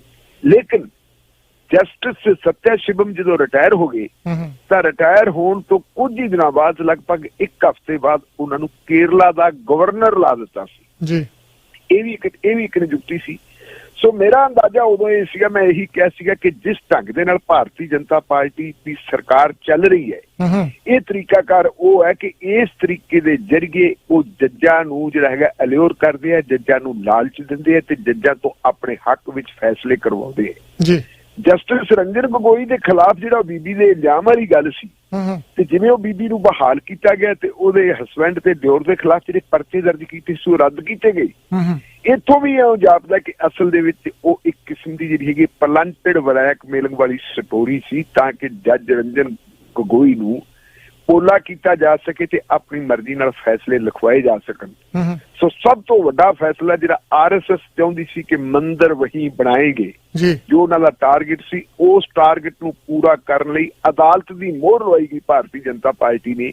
ਤੇ ਮੇਰਾ ਮੰਨਣਾ ਸੀ, ਮੇਰਾ ਐਨਾਲਿਸਿਸ ਸੀ ਕਿ ਦਿਨ ਵਾਲੇ ਦੂਰ ਨਹੀਂ ਜਦੋਂ ਰੰਜਨ ਗਗੋਈ ਸਾਹਿਬ ਨੂੰ ਕੋਈ ਵੱਡਾ ਅਹੁਦਾ ਮਿਲ ਸਕਦਾ ਹੈ, ਕਿਸੇ ਕਮਿਸ਼ਨ ਦੀ ਚੇਅਰਮੈਨੀ ਮਿਲ ਸਕਦੀ ਹੈ ਜੀ। ਲੇਕਿਨ ਕਮਿਸ਼ਨ ਦੀ ਚੇਅਰਮੈਨੀ ਤਾਂ ਮਿਲੀ, ਰਾਜ ਸਭਾ ਦਾ ਮੈਂਬਰ ਬਣਾ ਦਿੱਤਾ ਤੇ ਅੱਜ 4 ਮਹੀਨੇ ਹੋਏ ਉਹਨਾਂ ਨੂੰ ਰਿਟਾਇਰ ਹੋਇਆ ਨੂੰ ਜੀ। 4 ਮਹੀਨਿਆਂ ਦੇ ਵਿੱਚ ਜਿਹੜਾ ਹੈਗਾ ਦੁਬਾਰਾ ਉਹਨਾਂ ਨੂੰ ਉਸੇ ਅਹੁਦੇ ਤੇ ਲਾ ਦਿੱਤਾ। ਉਹਨਾਂ ਨੇ ਉਹ ਅਹੁਦਾ ਪ੍ਰਵਾਨ ਕਰ ਲਿਆ ਜਿਹੜੇ ਅਹੁਦੇ ਨੂੰ ਉਹਨਾਂ ਨੇ ਕਿਹਾ ਸੀਗਾ ਕਿ ਇਸ ਤਰ੍ਹਾਂ ਦੀ ਨਿਯੁਕਤੀ ਪ੍ਰਵਾਨ ਕਰਨਾ ਇਹ ਜੁਡੀਸ਼ਰੀ ਦੀ ਆਜ਼ਾਦੀ ਦੇ ਉੱਤੇ ਧੱਬਾ, ਤੇ ਅੱਜ ਉਹਨਾਂ ਨੂੰ ਧੱਬਾ ਦਿਖਦਾ ਹੀ ਨਹੀਂ ਜੀ।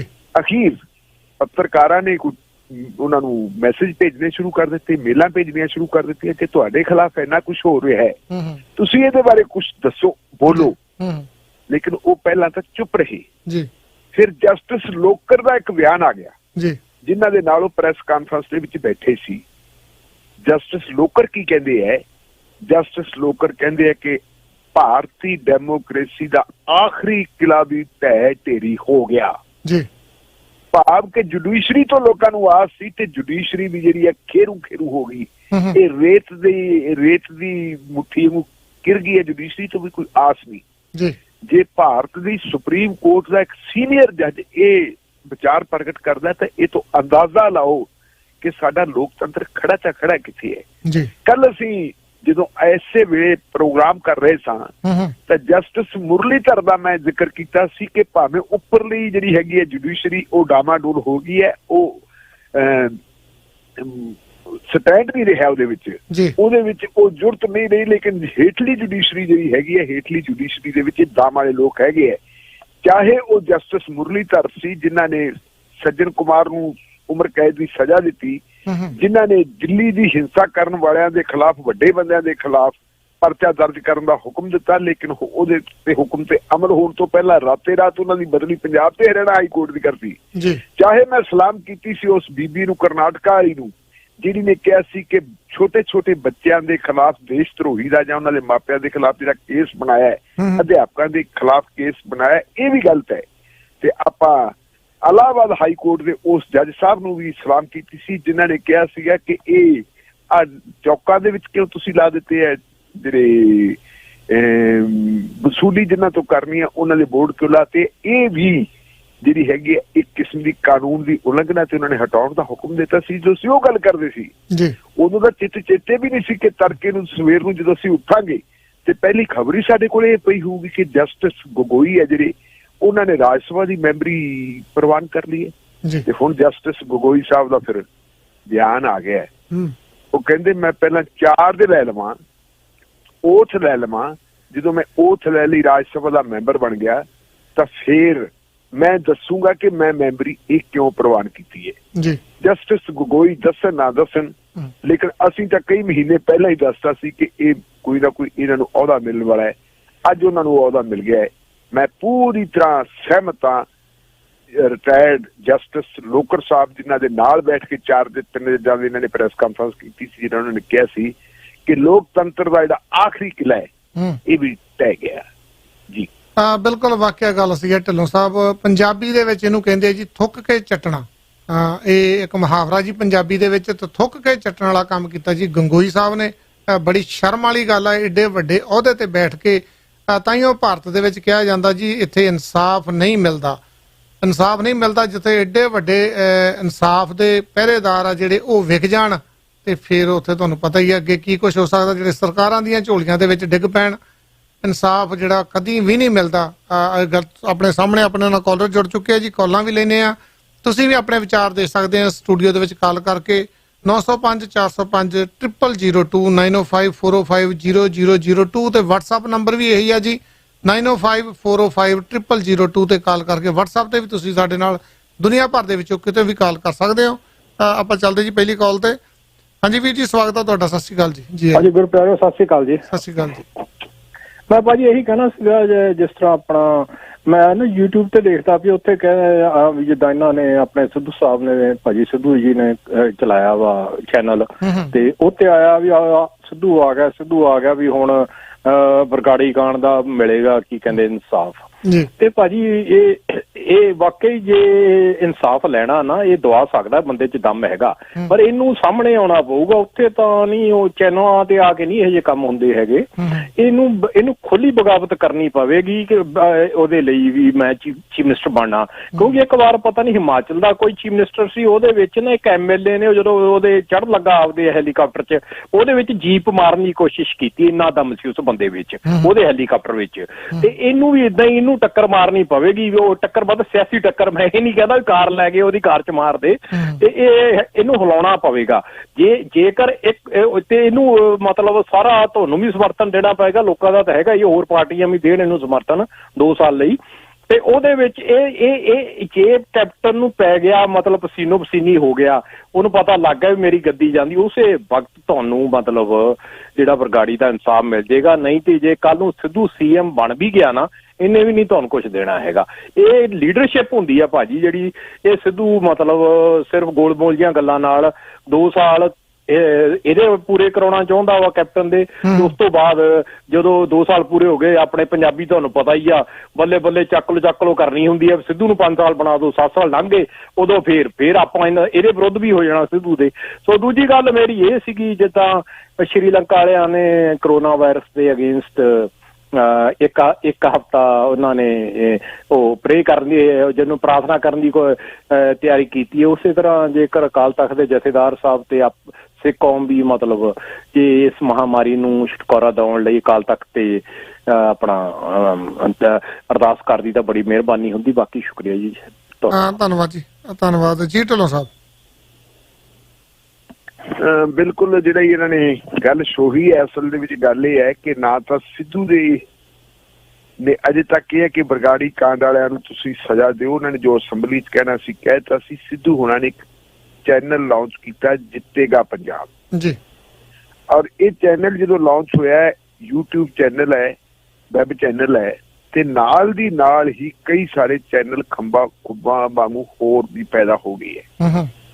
ਕੱਲ ਹੀ ਕੈਪਟਨ ਅਮਰਿੰਦਰ ਸਿੰਘ ਨੇ ਇੱਕ ਪ੍ਰੈਸ ਕਾਨਫਰੰਸ ਕੀਤੀ ਸੀ ਕਿਉਂਕਿ ਸਰਕਾਰ ਦੇ 3 ਸਾਲ ਹੋ ਗਏ ਹੈ। ਉਸ ਪ੍ਰੈਸ ਕਾਨਫਰੰਸ ਦੇ ਵਿੱਚ ਜਿਹੜੇ ਉਹਨਾਂ ਨੇ ਸਵਾਲਾਂ ਦੇ ਜਵਾਬ ਦਿੱਤੇ ਸੀ, ਉਹਦੇ ਵਿੱਚ ਉਹਨਾਂ ਨੇ ਇਸ਼ਾਰਾ ਦਿੱਤਾ ਸੀ, ਇਸ਼ਾਰਾ ਨਹੀਂ ਦਿੱਤਾ, ਸ਼ਰੇਆਮ ਕਿਹਾ ਜੀ ਕਿ ਭਾਵੇਂ ਮਾਮਲਾ ਅਦਾਲਤ ਦੇ ਵਿੱਚ ਹੈ, ਗੁਰੂ ਗ੍ਰੰਥ ਸਾਹਿਬ ਦੀ ਬੇਅਦਬੀ ਕਰਨ ਵਾਲੇ ਕਿਸੇ ਬੰਦੇ ਨੂੰ ਬਖਸ਼ਿਆ ਨਹੀਂ ਜਾਊਗਾ, ਉਹਨਾਂ ਨੂੰ ਅਰੈਸਟ ਕੀਤਾ ਹੀ ਜਾਊਗਾ ਜੀ। ਮੈਂ ਨਾਲ ਜੋੜ ਦੇਣਾ ਚਾਹੁੰਦਾ, ਤੁਸੀਂ ਪਹਿਲਾਂ ਵੀ ਸ਼ਾਇਦ ਤੁਹਾਡੇ ਧਿਆਨ 'ਚ ਆਪਾਂ ਖਬਰ ਡਿਸਕਸ ਕੀਤੀ ਵੀ ਸੀ, ਕੰਵਰ ਵਿਜੇ ਪ੍ਰਤਾਪ ਸਿੰਘ ਜਿਹੜੇ ਬੇਅਦਬੀ ਕਾਂਡ ਦੀ ਨਿਗਰਾਨੀ ਕਰ ਰਹੇ ਹੈ, ਉਹਨਾਂ ਨੇ ਕਿਹਾ ਸੀ ਕਿ 3-4 ਸ਼ੀਟਾਂ ਪਹਿਲਾਂ ਪੇਸ਼ ਹੋ ਚੁੱਕੀਆਂ ਤੇ ਚੌਥੀ 4 ਸ਼ੀਟ ਤਿਆਰ ਹੈ। ਇਸ 4 ਸ਼ੀਟ ਦੇ ਜ਼ਰੀਏ ਮੈਂ ਇਹੋ ਜਿਹਾ ਇਨਕਸ਼ਾਫ ਕਰੂੰਗਾ, ਇਹੋ ਜਿਹਾ ਤੁਹਾਡੇ ਸਾਹਮਣੇ ਮਾਮਲਾ ਆਊਗਾ ਕਿ ਤੁਸੀਂ ਸਾਰੇ ਚੱਕਰਿਤ ਰਹਿ ਜਾਓਗੇ ਕਿ ਹੈ ਗੁਰੂ ਗ੍ਰੰਥ ਸਾਹਿਬ ਦੀ ਬੇਅਦਬੀ ਦੇ ਵਿੱਚ ਵੱਡੇ ਵੱਡੇ ਲੋਕ ਵੀ ਸ਼ਾਮਲ ਸੀ ਜੀ। ਅਗਲੀ ਗੱਲ ਉਹਨੇ ਕੈਪਟਨ ਅਮਰਿੰਦਰ ਸਿੰਘ ਨੇ ਕੱਲ ਕਿਹਾ ਸੀ ਕਿ ਕਿਸੇ ਵੀ ਕਿਸਮ ਦੇ ਮਾਫੀਆ ਨੂੰ ਹੁਣ ਅਸੀਂ ਬਰਦਾਸ਼ਤ ਨਹੀਂ ਕਰਾਂਗੇ, ਚਾਹੇ ਉਹ ਰੇਤ ਮਾਫੀਆ ਹੋਵੇ, ਚਾਹੇ ਉਹ ਕੇਬਲ ਮਾਫੀਆ ਹੋਵੇ, ਚਾਹੇ ਉਹ ਟਰਾਂਸਪੋਰਟ ਮਾਫੀਆ ਹੋਵੇ। ਇਹਨਾਂ ਨੂੰ ਸਜ਼ਾਵਾਂ ਦਿੱਤੀਆਂ ਜਾਣਗੀਆਂ। 5000 ਜਿਹੜੀਆਂ ਅਸੀਂ ਮਿੰਨੀ ਬੱਸਾਂ ਦੇ ਪਰਮਿਟ ਦੇਵਾਂਗੇ, 2000 ਵੱਡੀਆਂ ਬੱਸਾਂ ਦੇ ਪਰਮਿਟ ਦੇਵਾਂਗੇ। ਤੇ ਨਾਲ ਅਗਲੀ ਗੱਲ ਉਹਨੇ ਹੋਰ ਕਹੀ ਸੀ ਕਿ ਇਹ ਸਾਲ ਦੇ ਜਿਹੜੇ 2 ਸਾਲਾਂ ਦੇ ਵਿੱਚ 1 ਲੱਖ ਸਰਕਾਰੀ ਨੌਕਰੀਆਂ ਦੇਵਾਂਗੇ ਜੀ। ਇਹਦੇ ਤੋਂ ਜਿਹੜੇ ਸਿਆਣੇ ਬੰਦੇ ਸੀ ਉਹਨਾਂ ਨੇ ਅੰਦਾਜ਼ਾ ਲਾ ਲਿਆ। ਆਪਾਂ ਪ੍ਰਾਈਵੇਟ ਗੱਲਬਾਤ ਵੀ ਤੁਹਾਡੀ ਤੇ ਮੇਰੀ ਹੁੰਦੀ ਰਹਿੰਦੀ ਹੈ, ਉਹਦੇ ਵਿੱਚ ਵੀ ਮੈਂ ਤੁਹਾਨੂੰ ਇੱਕ ਵਾਰੀ ਇਹ ਗੱਲ ਕਹੀ ਸੀ ਕਿ ਕੈਪਟਨ ਅਮਰਿੰਦਰ ਸਿੰਘ ਨੂੰ ਜਿੰਨਾ ਕੁ ਮੈਂ ਸਮਝ ਰਿਹਾ, ਇਹ ਬਾਦਲਾਂ ਦੇ ਕਾਰੋਬਾਰ ਨੂੰ ਜਿਹੜਾ ਇਹਨਾਂ ਦਾ ਬਿਜ਼ਨਸ ਹੈ ਉਹਨਾਂ ਨੂੰ ਬਿਲਕੁਲ ਹੱਥ ਨਹੀਂ ਪਾ ਰਹੇ। ਬਿਲਕੁਲ। ਲੇਕਿਨ ਇੱਕ ਬਹੁਤ ਵੱਡਾ ਜਿਹੜਾ ਬਾਦਲਾਂ ਦਾ ਬੇਸ ਹੈ ਉਹ ਹੈ ਸਿੱਖ ਪੰਥ, ਸਿੱਖ ਧਰਮ। ਉਸ ਮਾਮਲੇ ਦੇ ਉੱਤੇ ਜਿਵੇਂ ਆਪਾਂ ਇੱਕ ਪੰਜਾਬੀ ਦੇ ਵਿੱਚ ਆਪਾਂ ਕਹਿੰਦੇ ਹੁੰਦੇ ਆ ਕਿ ਆਹ ਜਿਹੜਾ ਵੱਖਰਾ ਇਹ ਗਿਆ ਕਿਉਂਕਿ ਇਹਦੀ ਸ਼ਾਹਰਗ ਕੱਟੀ ਗਈ ਹੈ।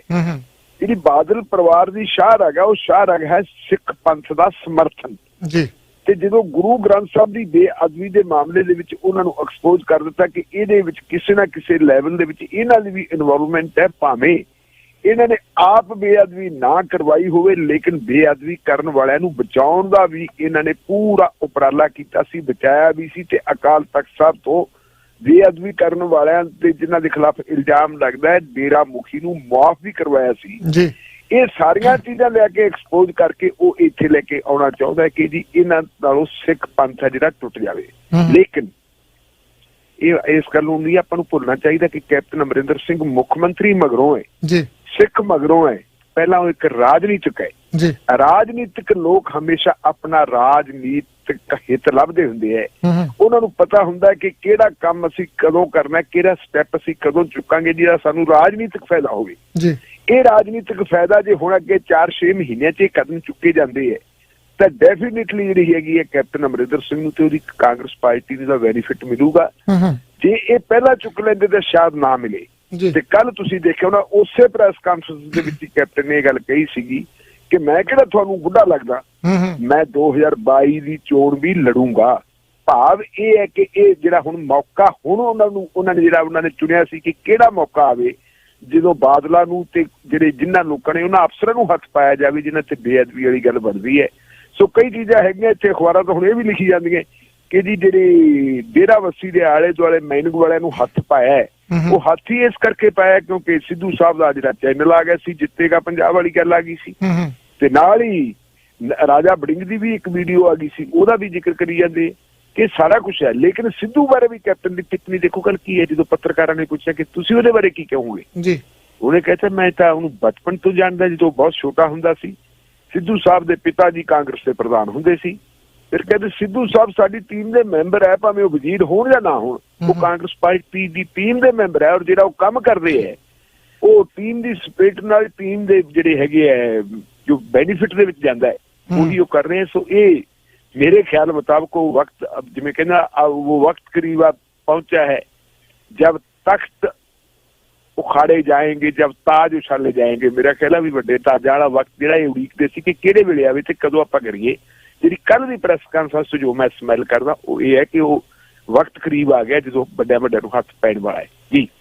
ਬਿਲਕੁਲ ਢਿੱਲੋਂ ਸਾਹਿਬ, ਵਾਕਿਆ ਗੱਲ ਸਹੀ ਹੈ। ਕੈਪਟਨ ਸਾਹਿਬ ਕਹਿੰਦੇ ਮੈਂ ਬੁੱਢਾ ਤਾਂ ਨਹੀਂ ਹੋਇਆ, ਪਰ ਬੋਲਦੇ ਨੂੰ ਸਾਹ ਚੜ ਜਾਂਦਾ ਜੀ, ਧੂਆਂ ਮਾਰ ਲੱਗ ਪੈਂਦੇ ਆ। ਬਾਕੀ ਸਾਰੇ ਸਰੋਤੇ ਸਾਡੇ ਜਾਣਦੇ ਹੀ ਆ ਇਹ ਉਹ ਘੜਸ ਨਹੀਂ ਰਹੀ ਜਿਹੜੀ 5 ਸਾਲ ਪਹਿਲਾਂ ਸੀਗਾ। ਇਸ ਪ੍ਰੋਗਰਾਮ ਦੇ ਹਿੱਸੇ ਨੂੰ ਸਪਾਂਸਰ ਕੀਤਾ ਜੀ STE ਟਰਾਂਸਮਿਸ਼ਨ ਨੇ। ਜੇ ਤੁਸੀਂ ਮੌਂਟਰੀਅਲ ਦੇ ਵਿੱਚ ਜਾਂਦੇ ਹੋ, ਤੁਹਾਡੇ ਟਰੱਕ ਨੂੰ ਕਲਚ, ਡਿਫਰੈਂਸ਼ੀਅਲ ਜਾਂ ਕਿਸੇ ਵੀ ਤਰ੍ਹਾਂ ਦੀ ਸਟੀਅਰਿੰਗ ਦੀ ਪ੍ਰੋਬਲਮ ਆ ਰਹੀ ਹੈ, STE ਟਰਾਂਸਮਿਸ਼ਨ ਨਾਰਥ ਅਮਰੀਕਾ ਦੀ ਸਭ ਤੋਂ ਵੱਡੀ ਗਰਾਜ ਆ। ਡੈਨੀ ਦੇ ਨਾਲ ਗੱਲ ਕਰ ਸਕਦੇ ਹੋ, PTN 24 ਦਾ ਹਵਾਲਾ ਦਿਓਗੇ ਤੇ ਜੋਬ ਅਨੁਸਾਰ 250 ਤੋਂ ਲੈ ਕੇ 500 ਤੱਕ ਤੁਹਾਨੂੰ ਡਿਸਕਾਊਂਟ ਦਿੱਤਾ ਜਾਊਗਾ। 514 343 37 78 ਤੇ ਨਾਲ ਹੀ ਜੇ ਪ੍ਰੋਜੋਨ ਆਟੋ ਕਲੀਜ਼ਨ ਤੁਹਾਡੀ ਕਾਰ ਦਾ ਐਕਸੀਡੈਂਟ ਹੋ ਗਿਆ, ਹਰੇਕ ਇੰਸ਼ੋਰੈਂਸ ਕੰਪਨੀ ਦੇ ਨਾਲ ਗੱਲਬਾਤ ਕਰਦੇ ਨੇ। 416 857 5700 ਤੇ ਕਾਲ ਕਰ ਸਕਦੇ। ਪ੍ਰੋਜੋਨ ਆਟੋ ਕਲੀਜ਼ਨ 416 857 5700। ਆਪਣੇ ਨਾਲ ਕਾਲਰ ਜੁੜੇ ਜੀ, ਕਾਲ ਲੈ ਲਈਏ। ਹਾਂਜੀ ਵੀਰ ਜੀ, 46 ਦਾ ਸਵਾਗਤ ਹੈ ਜੀ ਤੁਹਾਡਾ। ਭਾਜੀ ਸਤਿ ਸ੍ਰੀ ਅਕਾਲ ਜੀ। ਸਤਿ ਸ੍ਰੀ ਅਕਾਲ ਜੀ। ਭਾਜੀ ਮੇਰਾ ਸਵਾਲ ਢਿੱਲੋਂ ਸਾਹਿਬ ਨੂੰ ਆ, ਜਿੱਦਾਂ ਹੁਣ ਦਿੱਲੀ ਦੇ ਵਿੱਚ ਮੁਸਲਮਾਨ ਭਾਈਚਾਰੇ ਨਾਲ ਹੋਇਆ, ਸਿੱਖ ਭਾਈਚਾਰੇ ਨੇ ਉਹਨਾਂ ਦੀ ਬਾਹ ਫੜੀ ਆ, ਉਹਨਾਂ ਦੇ ਨਾਲ ਖੜੇ, ਇਹਨਾਂ ਦੀ ਆਸ ਵਿੱਚ ਹੀ ਦੋਸਤੀ ਨੇੜਤਾ ਦੇਖ ਕੇ BJP ਹੋਇਆ, ਗੋਦੀ ਮੀਡੀਆ ਹੋਇਆ, ਇਹਨਾਂ ਨੂੰ ਬੜੀ ਤਕਲੀਫ ਹੋ ਰਹੀ ਆ ਜੀ। ਜੀ ਢਿੱਲੋਂ ਸਾਹਿਬ, ਵਾਕਿਆ ਗੱਲ ਸਹੀ ਹੈ ਜੀ। ਇੱਕ ਸ਼ਾਇਦ ਯੂਪੀ ਦੇ ਵਿੱਚ ਸੀਗਾ ਕੋਈ ਰੌਲਾ ਚੱਲਦਾ ਸੀਗਾ ਤੇ ਮੁਸਲਮਾਨ ਭਰਾਵਾਂ ਨੇ ਜਿਹੜਾ ਉੱਥੇ ਗੁਰਦੁਆਰੇ ਨੂੰ ਲੈ ਕੇ ਉਹ ਜ਼ਮੀਨ ਵੀ ਤੇ ਪਤਾ ਨਹੀਂ ਕਿੰਨੇ ਲੱਖ ਰੁਪਈਆ ਜਿਹੜਾ ਉਹ ਸਿੱਖ ਭਰਾਵਾਂ ਨੂੰ ਵਾਪਸ ਕਰ ਦਿੱਤਾ। ਜੀ ਢਿੱਲੋਂ ਸਾਹਿਬ, ਬਿਲਕੁਲ ਇਹਦੇ ਵਿੱਚ ਕੋਈ ਸ਼ੱਕ ਨਹੀਂ। ਗੋਦੀ ਮੀਡੀਆ ਦੇ ਵੀ ਪੇਟ ਦੇ ਵਿੱਚ ਦਰਦ ਹੁੰਦਾ ਹੈ ਤੇ ਬੀਜੇਪੀ ਤੇ ਆਰਐਸਐਸ ਦੇ ਪੇਟ ਦੇ ਵਿੱਚ ਵੀ ਦਰਦ ਹੁੰਦਾ ਹੈ ਜੀ। ਕਿਉਂਕਿ ਜੇ ਅਸੀਂ ਮੁਸਲਿਮ ਭਾਈਚਾਰੇ ਦਾ ਤੇ ਸਿੱਖ ਭਾਈਚਾਰੇ ਦੀ ਗੱਲ ਕਰੀਏ, ਚਲੋ ਬਾਕੀ ਚੀਜ਼ਾਂ ਸਾਂਝੀਆਂ ਹੋਣ ਜਾਂ ਨਾ ਹੋਣ, ਇੱਕ ਚੀਜ਼ ਇਹਨਾਂ ਦੀ ਸਾਂਝੀ ਹੈ ਕਿ ਇਹ ਦੋਵੇਂ ਭਾਰਤ ਦੇ ਘੱਟ ਗਿਣਤੀ ਭਾਈਚਾਰੇ ਹੈ ਜੀ। ਔਰ ਘੱਟ ਗਿਣਤੀ ਭਾਈਚਾਰਿਆਂ ਨੂੰ ਕਦੇ ਆਪਸ ਵਿੱਚ ਇੱਕ ਦੂਜੇ ਤੋਂ ਕੋਈ ਜਿਹੜਾ ਹੈਗਾ ਖਤਰਾ ਨਹੀਂ ਹੁੰਦਾ। ਇਹਨਾਂ ਨੂੰ ਹਮੇਸ਼ਾ ਖਤਰਾ ਜਿਹੜਾ ਹੈਗਾ ਵੱਡੇ ਭਾਈਚਾਰੇ ਤੋਂ ਹੁੰਦਾ ਹੈ ਜੀ। ਤੇ ਖਾਸ ਕਰਕੇ ਭਾਰਤ ਦੇ ਸੰਦਰਭ ਵਿੱਚ ਦੇਖੀਏ ਆਪਾਂ ਤੇ ਜਿਹੜੀ ਵੱਡੀ ਧਿਰ ਹੈ, ਵੱਡੀ ਧਿਰ ਦੀ ਜਿਹੜੀ ਵਿਚਾਰਧਾਰਕ ਮਾਂ ਹੈ 1925 ਦੇ ਵਿੱਚ ਬਣੀ ਦੀ ਉਹ ਹੈਗੀ ਆਰਐਸਐਸ। ਤੇ 1925 ਦੇ ਵਿੱਚ ਹੀ ਆਰਐਸਐਸ ਨੇ ਇਹ ਸਲੋਗਨ ਦੇ ਦਿੱਤਾ ਸੀ ਕਿ ਹਿੰਦੂ ਕਮਿਊਨਿਟੀ ਹੈ, ਜਿਹੜੀ ਹਿੰਦੂ ਭਾਈਚਾਰਾ ਹੈ, ਹਿੰਦੂ ਰੇਸ ਹੈ ਜਿਹੜੀ ਹੈ, ਇਹ ਸਰਵੋਤਮ ਰੇਸ ਹੈ ਤੇ ਬਾਕੀ ਰੇਸਾਂ ਇਹਨਾਂ ਤੋਂ ਥੱਲੇ ਹੈ। ਇਹ ਜੀ ਸਥਿਤੀ ਦੇ ਵਿੱਚ ਜਦੋਂ ਉਹਨਾਂ ਨੂੰ ਪਤਾ ਲੱਗਦਾ ਕਿ ਹਾਂ ਸਾਡਾ ਨੁਕਸਾਨ ਹੋ ਸਕਦਾ ਦੋਨਾਂ ਦਾ, ਤਾਂ ਜਿਵੇਂ ਕਹਿੰਦੇ ਹੁੰਦੇ ਦੁਸ਼ਮਣ ਦਾ ਦੁਸ਼ਮਣ ਦੋਸਤ ਹੁੰਦਾ, ਉਹ ਇਹਨਾਂ ਦੀ ਦੋਸਤੀ ਬਣਦੀ ਹੈ ਜੀ। ਵੈਸੇ ਵੀ ਜੇ ਅਸੀਂ ਦੇਖੀਏ ਤਾਂ ਮੈਨੂੰ ਇਸ ਗੱਲ ਦਾ ਅਫਸੋਸ ਹੈ ਕਿ ਕਈ ਵਾਰੀ ਸਾਡੇ ਕਿੱਸਾਕਾਰ, ਸਾਡੇ ਕਥਾਕਾਰ, ਸਾਡੇ ਕਵੀਸ਼ਰ ਹਿਸਟਰੀ ਨੂੰ ਜਿਹੜਾ ਹੈਗਾ ਉਹ ਉਲਟ ਪਾਸੇ ਲੈ ਜਾਂਦੇ ਹੈ। ਇੱਕ ਗੰਗੂ ਨਾਂ ਦਾ ਪਾਤਰ ਹੋਇਆ ਹੈ ਜੀ। ਕਹਿੰਦੇ ਜੀ ਗੰਗੂ ਨੇ ਛੋਟੇ ਸਾਹਿਬਜ਼ਾਦਿਆਂ ਨੂੰ ਤੇ ਮਾਤਾ ਗੁਜਰ ਕੌਰ ਨੂੰ ਫੜਵਾਇਆ ਸੀ ਸੂਬਾ ਸਰਹੰਦ ਨੂੰ, ਤੇ ਸੂਬਾ ਸਰਹੰਦ ਨੇ ਉਹਨਾਂ ਦੀ ਜਿਹੜੀ ਸ਼ਹਾਦਤ ਦੀ ਜ਼ਿੰਮੇਵਾਰੀ ਹੈ ਜਿਹੜੀ ਉਹ ਲਈ। ਪਰ ਨਾਲ ਅਸੀਂ ਇਹੋ ਕਿਉਂ ਭੁੱਲਦੇ ਕਿ ਜੇ ਇੱਕ ਗੰਗੂ ਨੇ ਮੰਨ ਲਓ ਇਹਦਾ ਵੱਡਾ ਅਪਰਾਧ ਕੀਤਾ ਹੈ, ਕਿਉਂਕਿ ਮੈਨੂੰ ਨਹੀਂ ਇਸ ਗੱਲ ਦਾ ਪਤਾ ਹਿਸਟਰੀ ਦੇ ਵਿੱਚ ਵੀ ਕੀ ਗੱਲ ਹੈ, ਵੀ ਜੇ ਇੱਕ ਉਹਨੇ ਅਪਰਾਧ ਕੀਤਾ ਹੈ ਤਾਂ ਜਿਹੜਾ ਨਵਾਬ ਮਲੇਰਕੋਟਲਾ ਦੇ ਹਾਂ ਦੇ ਨਾਰੇ ਨੂੰ ਵੀ ਸਾਨੂੰ ਯਾਦ ਰੱਖਣਾ ਪੈਣਾ ਜੀ। ਗੁਰੂ ਸਾਹਿਬ ਨੂੰ ਉੱਚ ਦਾ ਪੀਰ ਬਣਾ ਕੇ ਜਿਹੜੇ ਲੋਕ ਕੱਢ ਕੇ ਲੈ ਕੇ ਆਏ ਸੀ, ਉਹ ਵੀ ਤਾਂ ਮੁਸਲਮਾਨ ਸੀ। ਗੁਰੂ ਸਾਹਿਬ ਦੀ ਫੌਜ ਦੇ ਵਿੱਚ ਮੁਸਲਮਾਨ ਔਰੰਗਜ਼ੇਬ ਨਾਲ ਤੇ ਜਿਹੜੇ ਹੈਗੇ ਅਸੀਂ ਸੂਬਾ ਸਰਹੰਦ ਜਾਂ ਦੂਜਿਆਂ ਨਾਲ ਲੜਦੇ ਵੀ ਰਹੇ ਹੈ। ਸੋ ਅਸੀਂ ਮਤਲਬ ਕਿਸੇ ਧਰਮ ਕਰਕੇ ਕਿਸੇ ਨੂੰ ਨਹੀਂ ਆਪਾਂ ਬਲੇਮ ਕਰ ਸਕਦੇ। ਧਰਮ ਕਰਕੇ ਨਹੀਂ, ਜ਼ਾਲਮ ਹੁੰਦਾ ਹੈ। ਜ਼ਾਲਮ ਮੁਸਲਮਾਨਾਂ ਦੇ ਵਿੱਚ ਵੀ ਸੀ, ਹੋ ਸਕਦਾ ਜ਼ਾਲਮ ਸਾਡੇ ਵਿੱਚ ਵੀ ਹੋਵੇ। ਜੇ ਅਸੀਂ ਆਪਣੇ ਜ਼ਾਲਮਾਂ ਦੀ ਗੱਲ ਕਰੀਏ ਤਾਂ 1984 ਤੋਂ ਲਾ ਕੇ 92-93 ਤੱਕ ਜੋ ਕੁਝ ਹੋਇਆ ਉਹ ਤਾਂ ਸਾਡੇ ਆਪਦੇ ਸੀ, ਉਹਨਾਂ ਨੂੰ ਅਸੀਂ ਕੀ ਕਵਾਂਗੇ। ਇਹ ਕੋਈ ਔਰੰਗਜ਼ੇਬ ਨਾਲੋਂ ਘੱਟ ਨਹੀਂ। ਲੇਕਿਨ ਸਾਡੀ ਬਦਕਿਸਮਤੀ ਹੈ ਕਿ ਸਾਡੇ ਮੀਡੀਆ ਨੇ ਉਸ ਤਰ੍ਹਾਂ ਕਰਵਾਤਾ। ਹੁਣ ਜਿਵੇਂ ਕਿਉਂਕਿ ਦੋਨਾਂ ਦੀ ਜਿਹੜੀ ਹੈਗੀ ਹੈ ਖਤਰੇ ਨੇ ਦੋਨਾਂ ਨੂੰ ਨੇੜੇ ਕਰ ਦਿੱਤਾ, ਤਾਂ ਉਹਦੇ ਤੋਂ ਜਿਹੜਾ ਹੈਗਾ ਵੱਡਾ ਭਾਈਚਾਰਾ ਜਾਂ ਗੋਦੀ ਮੀਡੀਆ, ਉਹਦੇ ਪੇਟ 'ਚ ਵਾਕਈ ਸੱਚਮੁੱਚ ਦਰਦ ਹੁੰਦਾ ਹੈ। ਉਹ ਚਾਹੁੰਦਾ ਹੈ ਕਿ ਇਹਨਾਂ ਨੂੰ ਅਲੱਗ-ਅਲੱਗ ਕਰ ਦਿੱਤਾ ਜਾਵੇ। ਤੁਸੀਂ ਜ਼ਿਕਰ ਕੀਤਾ ਜਿਹੜਾ ਮੁਸਲਿਮ ਭਾਈਚਾਰੇ ਵਾਲਾ, ਉਹ ਸਹਾਰਨਪੁਰ ਦੀ ਗੱਲ ਹੈ। ਬਹੁਤ ਪੁਰਾਣਾ ਝਗੜਾ ਸੀ ਸਹਾਰਨਪੁਰ ਦੇ ਵਿੱਚ। ਉੱਥੇ ਮੁਸਲਮਾਨਾਂ ਦਾ ਤੇ ਸਿੱਖਾਂ ਦਾ ਝਗੜਾ ਸੀ। ਮੁਸਲਮਾਨ ਕਹਿੰਦੇ ਸੀ ਇਹ ਜਾਇਦਾਦ ਸਾਡੀ ਹੈ, ਸਿੱਖ ਕਹਿੰਦੇ ਸੀ ਇਹ ਸਾਡਾ ਗੁਰੂ ਘਰ ਬਣਾਉਣਾ, ਇਹ ਸਾਡੀ ਜਾਇਦਾਦ ਹੈ ਸਿੱਖਾਂ ਦੀ। ਲੇਕਿਨ ਜਿਹੜੀ ਦਿੱਲੀ ਵਾਲੀ ਹਿੰਸਾ ਹੋਈ ਹੈ, ਜਿਹੜਾ ਮੁਸਲਮਾਨਾਂ ਨੂੰ ਟਾਰਗੇਟ ਕੀਤਾ ਗਿਆ, ਜਦੋਂ ਸਿੱਖ ਭਾਈਚਾਰੇ ਨੇ ਮੁਸਲਮਾਨਾਂ ਦੀ ਮਦਦ ਕੀਤੀ ਤੇ ਉਹਦਾ ਨਤੀਜਾ ਕੀ ਹੋਇਆ, ਕਿਸੇ ਨੇ ਕਿਸੇ ਨੂੰ ਕਿਹਾ ਨਹੀਂ।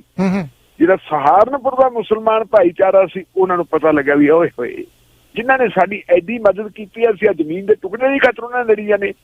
ਉਹ ਆਪ ਗਏ ਸਿੱਖਾਂ ਦੇ ਕੋਲੇ ਕਿ ਭਰਾਵੋ ਆ ਚੱਕੋ ਜ਼ਮੀਨ, ਅਸੀਂ ਤੁਹਾਨੂੰ ਜ਼ਮੀਨ ਵੀ ਦੇਤੀ, ਅਸੀਂ ਕਾਰ ਸੇਵਾ ਦੇ ਵਿੱਚ ਵੀ ਹਿੱਸਾ ਪਾਵਾਂਗੇ, ਤੇ ਅਸੀਂ ਜਿਹੜੀ ਗੁਰਦੁਆਰਾ ਸਾਹਿਬ ਦੀ ਉਸਾਰੀ ਹੈ, ਇਸ ਉਸਾਰੀ ਦੇ ਵਿੱਚ ਜਿਹੜਾ ਉਹਨਾਂ ਨੂੰ ਤਿਲ ਫੁੱਲ ਸਰਦਾ ਸੀ, ਉਹਨਾਂ ਨੇ ਉਹ ਵੀ ਪਾਇਆ।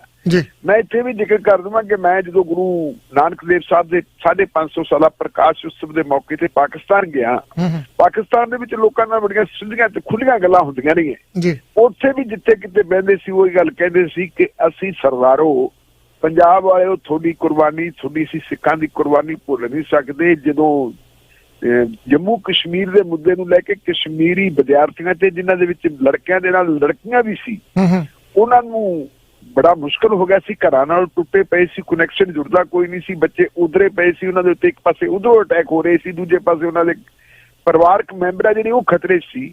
ਉਦੋਂ ਕਹਿੰਦੇ ਵੀ ਸਰਦਾਰਾਂ ਨੇ ਜਿਸ ਢੰਗ ਦੇ ਨਾਲ ਉਹਨਾਂ ਨੂੰ ਲਿਆ ਕੇ ਤੇ ਜੰਮੂ ਕਸ਼ਮੀਰ ਕੁੜੀਆਂ ਨੂੰ ਮਾਪਿਆਂ ਦੇ ਹਵਾਲੇ ਕੀਤਾ, ਇਹ ਬਹੁਤ ਵੱਡਾ ਤੁਹਾਡਾ ਸਾਡੇ ਤੇ ਅਹਿਸਾਨ ਹੈ। ਮੈਂ ਸਮਝਦਾ ਕਿਸੇ ਭਾਈਚਾਰੇ ਦਾ ਕਿਸੇ ਤੇ ਅਹਿਸਾਨ ਨਹੀਂ ਹੁੰਦਾ, ਅਸੀਂ ਇੱਕ ਦੂਜੇ ਦੇ ਪੂਰਕ ਹਾਂ, ਅਸੀਂ ਇੱਕ ਦੂਜੇ ਦੇ ਮਦਦਗਾਰ ਹਾਂ। ਅਸੀਂ ਜੇ ਅੱਜ ਕਿਸੇ ਨੂੰ ਮਦਦ ਦਿੱਤੀ ਹੈ ਤੇ ਕੱਲ ਨੂੰ ਮਦਦ ਸਾਨੂੰ ਵੀ ਮਿਲੂਗੀ। ਸੋ ਇਹ ਆਪਸੀ ਭਾਈਚਾਰੇ ਨੂੰ ਮਜ਼ਬੂਤ ਰੱਖਣਾ ਚਾਹੀਦਾ। ਪਰ ਕੁਝ ਲੋਕਾਂ ਨੂੰ ਇਹ ਭਾਈਚਾਰੇ ਦੀ ਜਿਹੜੀ ਇਸ ਕਿਸਮ ਦੀਆਂ ਮਸਾਲਾ ਉਹ ਚੁਭਦੀਆਂ, ਉਹਨਾਂ ਨੂੰ ਬਰਦਾਸ਼ਤ ਨਹੀਂ ਹੁੰਦੀਆਂ, ਉਹਨਾਂ ਨੂੰ ਹਜ਼ਮ ਨਹੀਂ ਹੁੰਦੀਆਂ। ਪਰ ਫਿਰ ਵੀ ਸਾਨੂੰ ਤਸੱਲੀ ਹੈ ਕਿ ਘੱਟ ਗਿਣਤੀ ਭਾਈਚਾਰੇ ਜਿਹੜੇ ਹੈਗੇ ਆ ਉਹ ਚਾਲਾਂ ਸਮਝਦੇ ਹੈ ਕਿ ਸਾਨੂੰ ਮਰਵਾਉਣ ਵਾਸਤੇ, ਸਾਨੂੰ ਬਣਵਾਉਣ ਵਾਸਤੇ ਕੁਝ ਕੀਤਾ ਜਾਂਦਾ। ਕੱਲ ਵੀ ਮੈਂ ਜ਼ਿਕਰ ਕੀਤਾ ਸੀ ਕਿ ਸੰਨ 47 ਵੇਲੇ ਅਸੀਂ ਇਹ ਤਾਂ ਦੇਖਿਆ ਕਿ ਦੇਸ਼ ਵੰਡੇ ਜਾਂਦੇ ਹੁੰਦੇ ਸੀ, ਲੇਕਿਨ ਕਦੇ ਆਬਾਦੀ ਵੰਡੀ ਗਈ ਸੀ? ਆਬਾਦੀ ਵੰਡੀ ਗਈ ਸੀ ਤੇ ਉਸ ਆਬਾਦੀ ਦੇ ਵਿੱਚ ਸਭ ਤੋਂ ਜ਼ਿਆਦਾ ਨੁਕਸਾਨ ਕਿਹਦਾ ਹੋਇਆ ਸੀ? ਸਭ ਤੋਂ ਜ਼ਿਆਦਾ ਨੁਕਸਾਨ ਪੰਜਾਬੀਆਂ ਦਾ ਹੋਇਆ ਸੀ। 10 ਲੱਖ ਪੰਜਾਬੀ ਮਾਰੇ ਗਏ ਸੀ ਉਸ ਵੇਲੇ ਜੀ। ਢਿੱਲੋਂ ਸਾਹਿਬ ਆਪਣੇ ਨਾਲ ਸਾਰੀਆਂ ਲਾਈਨਾਂ ਫਲੈਸ਼ ਕਰਦੀਆਂ ਜੀ, ਤਾਂ ਆਪਾਂ ਕਾਲ ਲੈਨੇ ਆ ਤੇ ਨਾਲ ਦੋ ਕਾਲਾਂ ਲੈ ਕੇ ਆਪਾਂ ਜਵਾਬ ਦੇਵਾਂਗੇ ਕਿਉਂਕਿ ਸਾਰੀਆਂ ਲਾਈਨਾਂ ਫਲੈਸ਼ ਕਰਦੀਆਂ।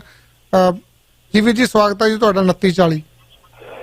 ਸਤਿ ਸ੍ਰੀ ਅਕਾਲ ਢਿੱਲੋਂ ਸਾਹਿਬ। ਸਤਿ ਸ੍ਰੀ ਅਕਾਲ ਭਾਜੀ। ਸਤਿ ਸ੍ਰੀ ਅਕਾਲ ਵੀਰ ਜੀ ਸਵਾਗਤ ਹੈ ਜੀ। ਸਤਿ ਸ੍ਰੀ ਅਕਾਲ ਜੀ ਸਰਦਾਰ ਗੁਰਮੇਲ ਸਿੰਘ ਜੀ। ਮੈਂ ਸਰਦਾਰ ਨਹੀਂ ਦੇ ਭਾਜੀ, ਤੁਸੀਂ ਮਾਣ ਤੇ ਸਰਦਾਰ ਨੂੰ ਸਰਦਾਰ ਨਾ ਕੀ ਭਾਈ ਸਾਹਿਬ ਕਹਿੰਦਾ ਜੀ। ਜੀ ਚਲੋ ਕੋਈ ਆਪਣਾ ਜਿਹੜਾ ਸੁਪਰੀਮ ਕੋਰਟ ਦਾ ਫੈਸਲਾ ਹੈ ਇੱਥੋਂ ਤੱਕ ਹੈ ਹੀ ਨਹੀਂ। ਮੇਰਾ ਗਿਰਕੀ ਹੈ ਸੁਪਰੀਮ ਕੋਰਟ ਦੀ ਤੇ ਆ ਸੀ ਜਿਹੜੇ ਜੱਜ ਸਾਹਿਬ ਜਿਹੜੇ ਆਪਣਾ ਇਲਾਹਾਬਾਦ ਵਾਲੇ ਆ ਜਾਂ ਮੁਰਲੀ ਧਰ ਸਾਹਿਬ ਆ, ਉਹ ਕਦੋਂ ਤੱਕ ਸਖਤ ਰਹਿਣਗੇ? ਉਹਨਾਂ ਨੇ ਬੱਚੇ ਪਾਲੇ ਜੀ, ਉਹਨਾਂ ਦੀ ਸੁਣਵਾਈ ਉਹਨਾਂ ਦੀ ਆਸ ਸੁਪਰੀਮ ਕੋਰਟ ਤੇ ਹੀ ਸੀਗੀ ਤੇ ਸੁਪਰੀਮ ਕੋਰਟ ਦੇ ਫੈਸਲੇ ਹੀ ਸਰਕਾਰ ਲਿਖਣ ਲੱਗ ਗਈ ਆ। ਤੇ ਮੇਰਾ ਤਾਂ ਖਿਆਲ ਆ ਜਿਹੜਾ ਇਹ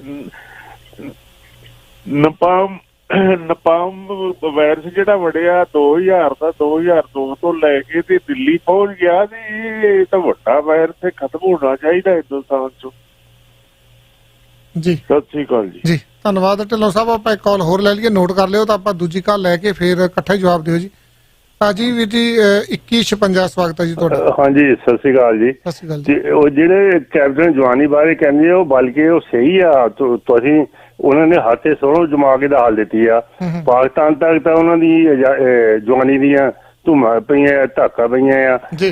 ਜਿਉਂ ਪਾਕਿਸਤਾਨ ਦੇ ਨਾਲ ਨਵੀਂ ਰਿਸ਼ਤੇਦਾਰੀ ਗੰਢਣੀ ਪੱਕੇ ਤੌਰ ਤੇ, ਇਹ ਕੋਈ ਜਵਾਨੀ ਦੇ ਲੱਛਣਾਂ ਤੋਂ ਘੱਟ ਥੋੜ੍ਹਾ ਹੈਗਾ। ਤੇ ਦੂਸਰੇ ਪਾਸੇ ਜਿਹੜੀ ਉਹ ਕਹਿੰਦੇ ਬੱਸਾਂ ਬੁੱਸਾਂ ਹੋਰ ਨਵੇਂ ਪਰਮਿਟ ਦੇਣੇ ਆ, ਉਹ ਵੀ ਬਾਦਲਾਂ ਨੂੰ ਮਿਲਣੇ ਆ ਜੀ। ਤੇ ਮਹਾਰਾਜ ਦੀ ਬੇਅਦਬੀ ਜਿਹੜੀ ਹੈਗੀ ਆ ਉਹਦੇ ਵਿੱਚ ਜਿਹੜੇ ਬੰਦੇ ਫੜੇ ਵੀ ਗਏ ਨਾ, ਜਿੱਦਾਂ ਪੁਲਿਸ ਵਾਲੇ ਉੱਥੇ ਮੈਂ ਪੰਜਾਬ ਦੇ ਰਿਹਾ ਜਾਂਦੇ ਹੁੰਦੇ ਸੀ, ਜੇ ਕਿਸੇ ਤੋਂ ਡੋਡੇ ਕੇ ਕੋਈ ਵੇਚਦਾ ਹੈ ਨਾ, ਉਹਨਾਂ ਨੇ ਉਤੋਂ ਪੈਸੇ ਲੈਣੇ ਤੇ ਗੁਆਂਢੀ ਨੂੰ ਫੜ ਕੇ ਲੈ ਜਾਣਾ। ਇਹਨਾਂ ਨੇ ਹੋਰੇ ਕੋਈ ਰਕਸ਼ਿਆਂ ਵਾਲੇ ਫੜ ਕੇ ਉੱਥੇ ਖੜੇ ਕਰ ਦੇਣੇ ਆ। ਜਿਹਨੇ ਕਰਵਾਇਆ ਉਹ ਤਾਂ ਇੱਕ ਪਾਸੇ ਸੇਫ ਹੈਗੇ ਆ, ਜਿਹੜੇ ਧਰਮ ਦੇ ਆਗੂ ਆ ਉਹ ਇਹ ਕੰਮ ਕਰਵਾਉਣ ਤਾਂ ਫੜੂਗਾ ਕੌਣ ਜੀ? ਕਿ ਉਹਨਾਂ ਦਾ ਕੋਈ ਉਜਰ ਹੋਵੇ, ਕਿਸੇ ਨੇ ਫੜਿਆ, ਅਸੀਂ ਇਹਨਾਂ ਰੌਲਾ ਪਾਣੇ ਆ। ਬਾਦਲ ਹੁਣ ਉਸ ਜਗ੍ਹਾ ਦੇ ਪ੍ਰਧਾਨ ਆ, ਸਾਡੇ ਧਰਮ ਦੇ ਹੈੱਡ ਬਣੇ ਹੋ ਆ, ਕਿ ਉਹਨਾਂ ਨੇ ਕਦੀ ਕਿਹਾ ਵੀ ਅਸੀਂ ਇਹਨਾਂ ਦਾ ਪਤਾ ਲਾਣਾ ਵੀ ਕਿਉਂ ਨਹੀਂ ਲੱਗਦਾ? ਕਿਉਂਕਿ ਉਹ ਸ਼ਾਂਤ ਬੈਠੇ ਕੀਤਾ ਉਹਨਾਂ ਨੇ।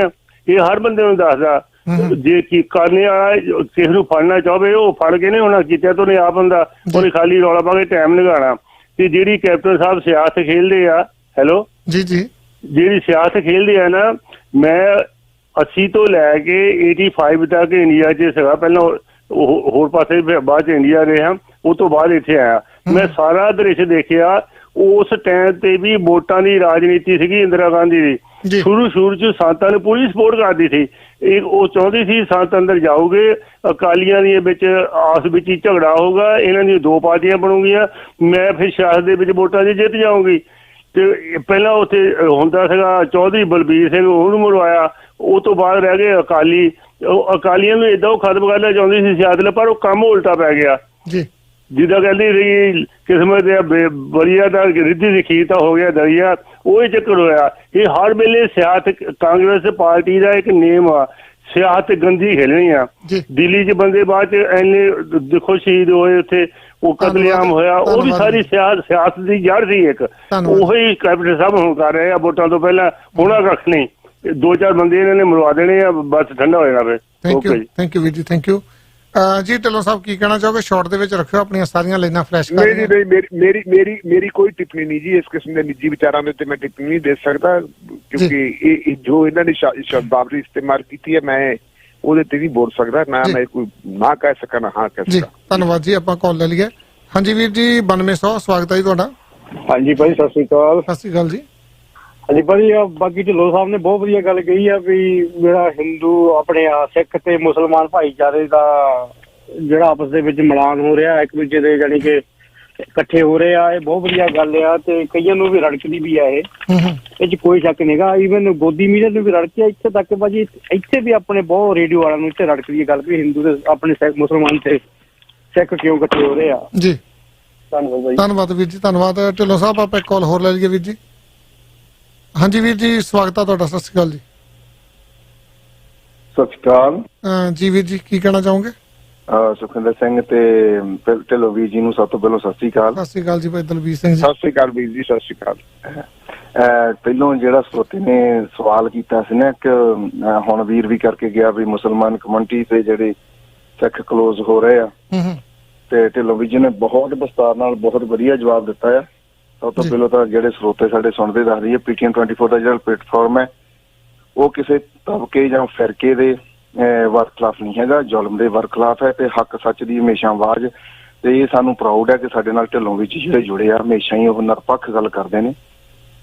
ਆਪਣਾ ਜਿਹੜਾ ਪਰਸਨਲ ਓਪੀਨੀਅਨ ਕਿਸੇ ਦਾ ਜਾਂ ਕਿਸੇ ਪਾਰਟੀ ਨਾਲ ਜੁੜਿਆ ਵੱਖਰੀ ਹੋ ਸਕਦਾ। ਢਿੱਲੋਂ ਵੀਰ ਜੀ ਵਾਰ-ਵਾਰ ਕਈ ਕਹਿੰਦੇ ਹੁੰਦੇ ਆ, ਜਦੋਂ ਮੈਂ ਵੀ ਸ਼ੋਅ ਕਰਦਾ ਵੀ ਜਦੋਂ ਅਸੀਂ ਮੀਡੀਆ ਤੇ ਮਾਈਕ ਤੇ ਆ ਜਾਂਦੇ ਆ ਤੇ ਉਦੋਂ ਜਿਹੜੇ ਸਾਡੇ ਪਰਸਨਲ ਹਿੱਤ ਆ ਜਾਂ ਕਿਸੇ ਪਾਰਟੀ ਨਾਲ ਉਹ ਵੱਖਰੇ ਹੋ ਜਾਂਦੇ, ਤੇ ਇਹੀ ਜਿਹੜੀ ਪੱਤਰਕਾਰੀ ਦੀ ਕੁਆਲਿਟੀ ਹੁੰਦੀ ਹੈ।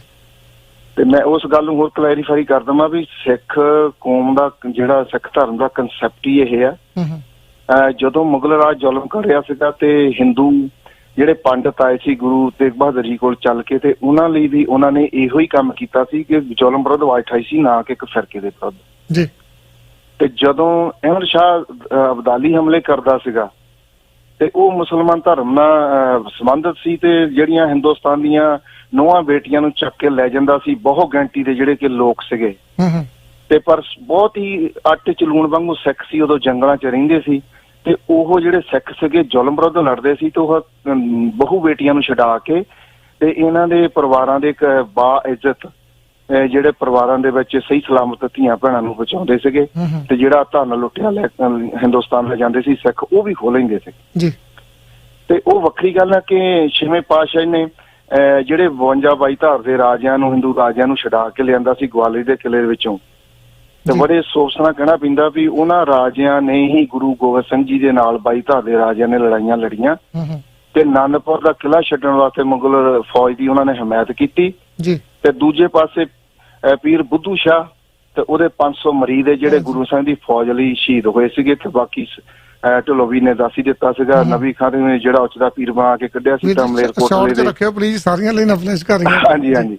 ਤੇ ਮੈਂ ਸਿਰਫ ਇੱਕ ਸਵਾਲ ਕਰਨਾ, ਮੈਂ ਰਾਤੀ ਸ਼ੋਅ ਸੁਣਦਾ ਸੀਗਾ, ਸਤਿਕਾਰਯੋਗ ਸਾਡੀ ਹਸਤੀ ਨੇ ਕੌਮ ਦੇ ਬਲਜੀਤ ਸਿੰਘ ਦਾਦੂਵਾਲ, ਤੇ ਮੈਂ ਪਹਿਲਾਂ ਵੀ ਪੁੱਛਿਆ ਸੀ ਵੀ 2 ਜਿਹੜੇ ਕਮਿਸ਼ਨ ਬਣੇ ਸੀ, ਦੋਨਾਂ ਕਮਿਸ਼ਨਾਂ 'ਚ ਵੀ ਉਹ ਬੱਚਿਆਂ ਦਾ ਨਾਂ ਨਹੀਂ ਸੀਗਾ, ਤੇ ਬਲਜੀਤ ਸਿੰਘ ਦਾਦੂਵਾਲ ਕਹਿ ਰਹੇ ਨੇ ਕਿ ਉਹਨਾਂ ਦਾ ਨਾਰਕੋ ਟੈਸਟ ਕਰਾ ਲਓ ਜੀ, ਤੇ ਗੁਰੂ ਅਰਜਨ ਦੀ ਬੇਅਦਬੀ ਆਪੇ ਫੜੀ ਜਾਣੀ। ਮੈਨੂੰ ਸਮਝ ਨਹੀਂ ਆਉਂਦੀ ਸਾਡੀ ਕੌਮ ਦੀ ਤਰਾਸਦੀ ਵੀ ਅਸੀਂ ਆਪਣੀ ਹੀ ਕੌਮ ਤੇ ਆਪਣੇ ਹੀ ਸਿੰਘਾਂ ਤੇ ਇਲਜ਼ਾਮ ਲਾਉਂਦੇ ਹਾਂ ਬਗੈਰ ਐਵੀਡੈਂਸ ਤੋਂ, ਤੇ ਬੜੀ ਸਤਿਕਾਰਯੋਗ ਹਸਤੀਆਂ ਵੱਲੋਂ ਲਾਇਆ ਜਾਂਦਾ ਹੈ। ਕਿਉਂ ਆਪਣੀ ਕੌਮ ਨੂੰ ਆਪੇ ਬਦਨਾਮ ਕਰਦੇ ਆ? ਤੇ ਰਾਤੀ ਮੈਂ ਸ਼ੋਅ ਸੁਣਿਆ ਸੀ ਵੀ ਰਾਧਾ ਸਵਾਮੀ ਦਾ ਉਹ ਵਧੀਆ ਕਰਿਆ, ਗੁਰੂ ਗ੍ਰੰਥ ਸਾਹਿਬ ਲਿਆਂਦਾ। ਜੇ ਬੰਦਾ ਇੱਕ ਸ਼ਹਿਰ ਦੇ ਵਿੱਚ ਤੁਹਾਨੂੰ ਥੋੜੀ ਥੋੜੀ ਜ਼ਹਿਰ ਪਾ ਕੇ ਦੇਈ ਜਾਵੇ ਤਾਂ ਬਹੁਤ ਡੇਂਜਰਸ ਹੁੰਦਾ। ਉਹ ਰਾਧਾ ਸਵਾਮੀ ਕੰਨ ਦੇ ਵਿੱਚ ਆਪਣਾ ਮੰਤਰ ਦਿੰਦਾ ਆ, ਗੁਰੂ ਗ੍ਰੰਥ ਸਾਹਿਬ ਨੂੰ ਮੰਨਦਾ ਨਹੀਂ ਹੈਗਾ। ਉਹਦਾ ਇਤਿਹਾਸ ਪੜ੍ਹ ਕੇ ਦੇਖੋ। ਰਾਤੀ ਦਾਦੂਵਾਲ ਜੀ ਕਹਿੰਦੇ ਸੀ ਜੀ ਉਹਨਾਂ ਨੇ ਡੇਰੇ ਗੁਰਦੁਆਰਾ ਬਣਾਤਾ, ਅਸੀਂ ਹੌਲੀ ਹੌਲੀ ਆਉਣ ਦੀ ਲਿਆਉਣ ਕਰਨੇ ਆ। ਉਹ ਇੱਕ ਸ਼ਹਿਰ ਦੇ ਵਿੱਚ ਜ਼ਹਿਰ ਵਾਲੀ ਗੱਲ ਹੈ। ਤੇ ਢਿੱਲੋਂ ਵੀਰ ਜੀ ਤੋਂ ਮੈਂ ਸਵਾਲ ਲੈ। ਬਿਲਕੁਲ ਜੀ, ਵਾਕਿਆ ਗੱਲ ਸਹੀ ਆ। ਆਪਣੇ ਨਾਲ ਧੰਨਵਾਦ ਤੁਹਾਡਾ। ਆਪਾਂ ਲੈਂਦੇ ਹਾਂ ਜੀ, ਮਾੜਾ ਜਿਹਾ ਢਿੱਲੋਂ ਸਾਹਿਬ ਹੋਲਡ ਰੱਖਿਓ। ਆਪਣੇ ਨਾਲ ਸਪਾਂਸਰ ਜੁੜ ਚੁੱਕੇ, ਉਹਨਾਂ ਦੀ ਪਹਿਲਾਂ ਕਾਲ ਲੈ ਲਈਏ ਤੇ ਉਸ ਤੋਂ ਬਾਅਦ ਆਪਾਂ ਦੂਜੀਆਂ ਕਾਲਾਂ ਵੀ ਲੈਂਦੇ ਹਾਂ। ਜੀ ਵੀਰ ਜੀ, ਸਵਾਗਤ ਹੈ ਤੁਹਾਡਾ। ਸਤਿ ਸ਼੍ਰੀ ਅਕਾਲ ਜੀ। ਸੁਖਿੰਦਰ ਸਿੰਘ ਜੀ, ਸਤਿ ਸ਼੍ਰੀ ਅਕਾਲ ਜੀ ਤੁਹਾਨੂੰ ਤੇ ਸਾਰੇ ਸਰੋਤਿਆਂ ਨੂੰ। ਔਰ ਵਨ ਟੱਚ ਕਮਿਊਨੀਕੇਸ਼ਨ ਦੇ ਉੱਤੇ ਜਿਹੜੇ ਪੈਕੇਜ ਨੇ ਜੀ, ਅੱਜ ਬਹੁਤ ਹੀ ਖਾਸ ਡੀਲ ਸਾਡੇ ਕੋਲ ਸੈੱਲ ਫੋਨ ਦੀ ਪਹੁੰਚੀ ਹੈ। ਸੋ ਸਰੋਤੇ ਨੋਟ ਕਰ ਲੈਣ, ਸਾਡੇ ਕੋਲ $45 ਦੇ ਵਿੱਚ 15 GB ਐਕਚੁਅਲੀ 15 GB ਡਾਟਾ ਜਿਹੜਾ ਪਹੁੰਚਿਆ ਹੋਇਆ ਹੈ। ਸੋ ਅਗਰ ਕਿਸੇ ਨੇ ਡੀਲ ਲੈਣੀ ਹੈ ਤੇ ਜਾਂ ਫਿਰ ਇਸ ਨੂੰ USA ਵਾਸਤੇ ਕਰਨਾ ਹੋਵੇ ਤਾਂ $10 ਹੋਰ ਐਡ ਹੋਣਗੇ, ਭਾਵ ਕਿ $55 ਦੇ ਵਿੱਚ 15 GB ਡਾਟਾ US ਨਾਲ ਕੈਨੇਡਾ ਦੀ ਰੋਮਿੰਗ ਬਿਲਕੁਲ ਇਨਕਲੂਡ ਹੋਏਗੀ। ਕੈਨੇਡੀਅਨ ਨੰਬਰ ਦੇ ਉੱਤੇ ਇਹ ਡੀਲ ਹੋਏਗੀ। ਤੇ ਅਗਰ ਨਾਲ ਸੈੱਲ ਫੋਨ ਲੈਣਾ ਹੋਵੇ ਤਾਂ S9 ਜਿਹੜਾ ਜੀ ਬਿਲਕੁਲ $1 ਹੋਰ ਪਾ ਕੇ, ਭਾਵ S9 ਵੀ ਜਿਹੜਾ ਫੋਨ ਉਹ ਬਿਲਕੁਲ ਲੈ ਸਕਦੇ ਨੇ। ਸੋ ਇਸ ਪਲਾਨ ਦੇ ਉੱਤੇ ਕੁਝ ਟਰਮ ਐਂਡ ਕੰਡੀਸ਼ਨਾਂ ਜ਼ਰੂਰ ਹੋਣਗੀਆਂ, ਇਸ ਦੇ ਬਾਰੇ ਸਰੋਤੇ ਜ਼ਰੂਰ ਸਾਡੇ ਕੋਲ ਜਾਣਕਾਰੀ ਲੈ ਸਕਦੇ ਨੇ। ਤੇ ਹਾਈ ਸਪੀਡ ਇੰਟਰਨੈਟ ਦੀ ਗੱਲ ਕਰੀਏ ਤਾਂ ਜੀ ਇਸ ਵਕਤ ਪੂਰੇ ਓਨਟਾਰੀਓ ਦੇ ਵਿੱਚ ਸਾਡੇ ਕੋਲ ਜ਼ਬਰਦਸਤ ਪਲਾਨ ਹਾਈ ਸਪੀਡ ਇੰਟਰਨੈਟ ਦੇ ਚੱਲ ਰਹੇ ਨੇ। ਸੋ ਸਾਰੇ ਦੇ ਸਾਰੇ plan up to 1000 the speed the internet ਜਿਹੜੀ ਹੈਗੀ ਹੈ ਜੀ $60 ਤੋਂ ਬਿਲੋ ਪਲਾਨ ਅਵੇਲੇਬਲ ਨੇ। ਸੋ ਅਗਰ ਕਿਸੇ ਵੀ ਸਰੋਤੇ ਨੇ ਹਾਈ ਸਪੀਡ ਇੰਟਰਨੈਟ ਦਾ ਪਲਾਨ ਲੈਣਾ ਤੇ ਅਗਰ ਉਹਨਾਂ ਦੀ ਪ੍ਰਾਈਸ ਜਿਹੜੀ ਆ $60 ਤੋਂ ਜ਼ਿਆਦਾ ਹੋ ਚੁੱਕੀ ਹੈ ਤੇ ਸਰੋਤੇ ਸਾਡੇ ਨਾਲ ਸੰਪਰਕ ਕਰ ਸਕਦੇ ਨੇ। ਤੇ ਘਰ ਦੇ ਫੋਨ ਦੇ ਵਿੱਚ local plus world wide India ਦੇ ਨਾਲ 60 ਹੋਰ ਕੰਟਰੀਆਂ ਹੋਣਗੀਆਂ। ਇੱਥੇ ਸਰੋਤੇ ਅਨਲਿਮਟਿਡ ਉਹ ਗੱਲਬਾਤ ਕਰ ਸਕਦੇ ਨੇ। ਤੇ ਇਸ ਦੇ ਵਿੱਚ ਫੋਨ ਦਾ ਅਡੈਪਟਰ ਹੈਗਾ ਸੁਖਵਿੰਦਰ ਜਿਹੜਾ ਕਿ $70 ਦਾ ਹੁੰਦਾ, ਉਹ ਬਿਲਕੁਲ ਫ੍ਰੀ ਦਿੱਤਾ ਜਾ ਰਿਹਾ। ਨੰਬਰ ਪੋਰਟਿੰਗ ਬਿਲਕੁਲ ਫ੍ਰੀ ਹੋਵੇਗੀ ਤੇ ਸੈਲਫੋਨ ਦੇ ਉੱਤੇ ਵੀ ਐਪ ਡਾਊਨਲੋਡ ਕਰਕੇ ਸਰੋਤੇ ਗੱਲਬਾਤ ਕਰ ਸਕਦੇ ਨੇ। ਸੋ ਅਗਰ ਕੋਈ ਵੀ ਸਰੋਤਾ ਕਨੈਕਸ਼ਨ ਲੈਣਾ ਚਾਹੁੰਦਾ ਜਾਂ ਇਸ ਤਰ੍ਹਾਂ ਦਾ ਲੌਂਗ ਡਿਸਟੈਂਸ ਦਾ ਕਨੈਕਸ਼ਨ ਲੱਗਾ ਹੋਇਆ ਕਿਸੇ ਵੀ ਕੰਪਨੀ ਦਾ, ਤਾਂ ਬਿੱਲ ਅਗਰ ਉਹਨਾਂ ਦਾ $20 ਤੋਂ ਜ਼ਿਆਦਾ, ਸਰੋਤੇ ਸਾਡੇ ਨਾਲ ਸੰਪਰਕ ਕਰ ਸਕਦੇ ਨੇ। ਬਿੱਲ ਦੀ ਗਰੰਟੀ ਕੀਤੀ ਜਾਂਦੀ ਕਿ ਬਿੱਲ ਬਾਰ-ਬਾਰ ਨਹੀਂ ਵਧਣਾ ਇਸ ਪਲਾਨ ਦੇ ਉੱਤੇ। ਤੇ ਅਖੀਰ ਵਿੱਚ ਜਿਹੜੇ ਬਿਜ਼ਨਸ ਨੇ ਜੀ, ਬਿਜ਼ਨਸ ਇੰਟਰਨੈਟ ਚਾਹੀਦੀ ਹੈ ਆਪਣੇ ਬਿਜ਼ਨਸ ਵਾਸਤੇ, ਤੇ $40 ਤੋਂ ਪਲਾਨ ਸ਼ੁਰੂ ਹੋ ਜਾਂਦਾ। ਔਰ ਬਿਜ਼ਨਸ ਫੋਨ ਲਾਈਨ ਜਿਹੜੀ ਹੈਗੀ ਆ ਬਿਨਾਂ ਕੰਟਰੈਕਟ ਤੋਂ, ਕਿਉਂਕਿ ਬਹੁਤ ਸਾਰਾ ਬਿੱਲ ਆਉਂਦਾ ਬਿਜ਼ਨਸ ਲਾਈਨ ਦੇ ਉੱਤੇ। ਸੋ ਨਾਰਥ ਅਮਰੀਕਾ ਅਨਲਿਮਟਿਡ ਸਾਰੇ ਕਾਲਿੰਗ ਫੀਚਰ ਨਾਲ ਜਿਹੜੀ ਲੈਂਡਲਾਈਨ ਆਫਿਸ ਹੈ $19.95 ਦੀ ਜਿਹੜੀ ਲਾਈਨ ਲੈ ਸਕਦੇ ਨੇ। ਸੋ ਐਡਰੈਸ ਹੈਗਾ ਜੀ 8 ਨੰਬਰ ਮੈਲਨੀ ਡਰਾਈਵ, ਯੂਨਿਟ 203 ਬਰੈਂਪਟਨ। ਜਾਣਕਾਰੀ ਵਾਸਤੇ ਨੰਬਰ ਬਹੁਤ ਆਸਾਨ ਜਿਹਾ 905 203 3636 905 203 3636 905 203 3636 ਤੇ ਕਾਲ ਕੀਤੀ ਜਾ ਸਕਦੀ ਹੈ ਜੀ। ਧੰਨਵਾਦ ਵੀਰ ਜੀ। ਹਾਂ ਬਿਲਕੁਲ ਜੀ, ਮੈਂ ਵੀ ਜਾਣਕਾਰੀ ਦੇਣਾ ਵੀ ਮੈਨੂੰ ਵੀ 2 ਸਾਲ ਹੋ ਗਏ ਇਹਨਾਂ ਦੇ ਕੋਲੋਂ ਇਹ ਫੋਨ ਸਰਵਿਸ ਲਈ ਨੂੰ, ਬੜਾ ਵਧੀਆ ਚੱਲ ਰਿਹਾ ਜੀ। ਤੇ ਜਿਹੜੀਆਂ ਕਾਲਾਂ ਆ ਰਹੀਆਂ ਉਸੇ ਫੋਨ ਦੇ ਉੱਤੇ ਆ ਰਹੀਆਂ। ਥਾਪਰ ਸਾਹਿਬ ਬਹੁਤ ਵਧੀਆ ਪਲਾਨ ਹੈ ਜੀ ਤੁਹਾਡਾ, ਧੰਨਵਾਦ ਜੀ। ਬਹੁਤ ਸ਼ੁਕਰੀਆ ਜੀ, ਧੰਨਵਾਦ ਜੀ। ਬਿਲਕੁਲ ਜੀ ਢਿੱਲੋਂ ਸਾਹਿਬ, ਆਪਾਂ ਇੱਕ ਕਾਲ ਹੋਰ ਲੈ ਲਈਏ ਫਿਰ ਜਵਾਬ ਦਿੰਦੇ ਹਾਂ ਜੀ, ਕਿਉਂਕਿ ਫਿਰ ਸਾਰੀਆਂ ਕਾਫੀ ਲੰਮਾ ਸਮਾਂ ਹੋਲਡ ਕਰਨਾ ਪੈਣਾ ਵੀਰਾਂ ਨੂੰ। ਜੀ ਵੀਰ ਜੀ 6737 ਸਵਾਗਤ ਹੈ ਜੀ ਤੁਹਾਡਾ। ਸਤਿ ਸ਼੍ਰੀ ਅਕਾਲ ਜੀ। ਸਤਿ ਸ਼੍ਰੀ ਅਕਾਲ ਵੀਰ ਜੀ, ਦੋਨੋਂ ਭਰਾਵਾਂ ਨੂੰ ਜੀ। ਐਕਚੁਅਲੀ ਮੈਂ ਤੁਹਾਡੀ ਗੱਲਾਂ ਤੋਂ ਉਹਨਾਂ ਤੋਂ ਮੈਂ ਅੰਦਾਜ਼ਾ ਲਾਇਆ। ਉਹਦੇ ਚ ਮੈਂ ਜਿਹੜੇ ਪਿਛਲੇ ਕਾਲਰ ਸੀਗੇ ਉਹਦੇ ਚ ਮੈਂ ਥੋੜਾ ਜਿਹਾ ਐਡ ਕਰਨਾ ਚਾਹਨਾ। ਐਕਚੁਅਲੀ ਜਿਹੜਾ ਕੁਛ ਸਾਡਾ ਮੁਸਲਮਾਨ ਭਰਾਵਾਂ ਨਾਲ ਦੂਰੀ ਹੋਈ, ਕਿਉਂਕਿ ਉਸ ਵੇਲੇ ਰੂਲਰ ਜਿਹੜਾ ਸੀਗਾ ਉਹ ਮੁਸਲਮਾਨ ਕਹਿਲਾਂਦਾ ਮੁਸਲਮਾਨ ਸੀਗਾ। ਤੁਸੀਂ ਕਹਿ ਹੀ ਨਹੀਂ ਸਕਦੇ ਕਿ ਮੁਸਲਮਾਨ ਸੀਗਾ। ਉਹੀ ਸਿਚੁਏਸ਼ਨ ਹੁਣ ਆ ਕਿ ਹੁਣ ਹਿੰਦੂ ਰੂਲਰ ਹੈਗਾ ਆ। ਸੋ ਇਹ ਤੋਂ ਸਿੱਖਣ ਦੀ ਦੇਖੋ, ਹੁਣ ਮੁਸਲਮਾਨ ਜਿਹੜੇ ਭਰਾ ਆ ਉਹ ਸਿੱਖਾਂ ਦੇ ਕੋਲ ਉਹ ਹੁਣ ਸਮਝਣਾ ਸ਼ੁਰੂ ਹੋਏ ਆ ਕਿ ਸਿੱਖ ਦੀ ਦੁਸ਼ਮਣੀ ਮੁਸਲਮਾਨਾਂ ਨਾਲ ਨਹੀਂ ਸੀਗੀ, ਜ਼ੁਲਮ ਨਾਲ ਸੀਗੀ, ਰਾਈਟ। ਸੋ ਉਹ ਉਸ ਵੇਲੇ ਵੀ ਸਾਥ ਦਿੰਦੇ ਰਹੇ ਆ ਬਹੁਤ ਸਾਰੇ, ਜਿਸ ਤਰ੍ਹਾਂ ਹੁਣ ਕੁਝ ਜਿਹੜੇ ਹਿੰਦੂ ਆ ਉਹ ਵੀ ਸਾਥ ਦਿੰਦੇ ਹੈਗੇ ਆ। ਸੋ ਜਿਹੜੇ ਪੰਜਾਬ ਦੇ ਸਪੈਸ਼ਲੀ ਹਿੰਦੂ ਆ ਨਾ, ਉਹਨਾਂ ਨੂੰ ਇਹ ਸਮਝਣ ਦੀ ਲੋੜ ਵਾ ਕਿ ਅਸੀਂ ਉਹਨਾਂ ਦੇ ਖਿਲਾਫ ਨਹੀਂ ਹੈਗੇ। ਜਿਹੜਾ ਰੂਲਰ ਗਲਤ ਆ ਉਹਦੇ ਖਿਲਾਫ ਹੈ। ਜੇ ਉਹ ਹਿੰਦੂ ਵੀ ਪੰਜਾਬੀ ਜਿਹੜੇ ਹੈਗੇ ਆ ਉਹ ਪੰਜਾਬੀ ਸਮਝਣ ਆਪਣੇ ਆਪ ਨੂੰ, ਨਾ ਕਿ ਇਹ ਸਮਝਣ ਸਿੱਖ ਉਹਨਾਂ ਦੇ ਖਿਲਾਫ ਆ, ਤਾਂ ਇਹ ਪੰਜਾਬ ਜਿਹੜਾ ਆ ਉਹ ਬਹੁਤ ਅੱਛਾ ਹੈ ਕਿ ਸਾਰੀਆਂ ਕਮਿਊਨਿਟੀਆਂ ਜਿਹੜੀਆਂ ਹੈਗੀਆਂ, ਕਿਉਂਕਿ ਸਿੱਖ ਕਿਸੇ ਦੇ ਖਿਲਾਫ ਨਹੀਂ, ਉਹ ਜ਼ੁਲਮ ਦੇ ਖਿਲਾਫ ਹੈ ਜੀ। ਸੋ ਜਿਹੜੀ ਜਿਸ ਤਰ੍ਹਾਂ ਉਹ ਪੱਡਾ ਵੀ ਕਹਿੰਦੇ ਹੁੰਦੇ ਆ ਕਿ ਬਈ ਅਸੀਂ ਸਿੱਖਾਂ ਤੇ ਹਿੰਦੂਆਂ ਨੂੰ ਇਕੱਠਾ, ਅਸੀਂ ਸਿੱਖਾਂ ਹਿੰਦੂਆਂ ਨੂੰ ਨਹੀਂ, ਅਸੀਂ ਸਾਰੀ ਮਨੁੱਖਤਾ ਨੂੰ ਇਕੱਠਾ ਕਰਨਾ ਚਾਹੁੰਦੇ ਆ। ਇਹ ਆ। ਸੋ ਮੇਰਾ ਮਤਲਬ ਇਹੀ ਆ ਕਿ ਅਸੀਂ ਸਿੱਖ ਕਿਸੇ ਦੇ ਖਿਲਾਫ ਨਹੀਂ, ਉਹ ਜਿਹੜਾ ਪ੍ਰੈਜ਼ੈਂਟ ਰੂਲਰ ਜੋ ਗਲਤ ਕਰ ਰਿਹਾ ਉਹਦੇ ਖਿਲਾਫ ਹੈ। ਇਹਦੇ ਚ ਨਾ ਹਿੰਦੂ ਆ, ਨਾ ਮੁਸਲਮਾਨ ਆ, ਨਾ ਸਿੱਖ ਆ, ਕਿਉਂਕਿ ਸਾਰਿਆਂ ਦਾ ਫੇਸ ਤਾਂ ਜਿਹੜਾ ਹੈਗਾ ਰੂਲਰ ਉਹੀ ਹੈ, ਜ਼ੁਲਮ ਕਰਨ ਵਾਲਾ ਹੀ ਆ। ਸੋ ਸਾਰਿਆਂ ਨੂੰ ਇਕੱਠਾ ਹੋਣਾ ਚਾਹੀਦਾ ਹੈਗਾ, ਮੇਰਾ ਇਹ ਵਿਚਾਰ ਹੈ ਜੀ। ਥੈਂਕ ਯੂ ਜੀ। ਹਾਂ ਥੈਂਕ ਯੂ ਵੀਰ ਜੀ। ਬਿਲਕੁਲ ਜੀ, 2 ਲਾਈਨਾਂ ਖਾਲੀ ਹੋ ਚੁੱਕੀਆਂ ਜੀ, ਤੁਸੀਂ ਸਟੂਡੀਓ 'ਚ ਕਾਲ ਕਰ ਸਕਦੇ ਹੋ।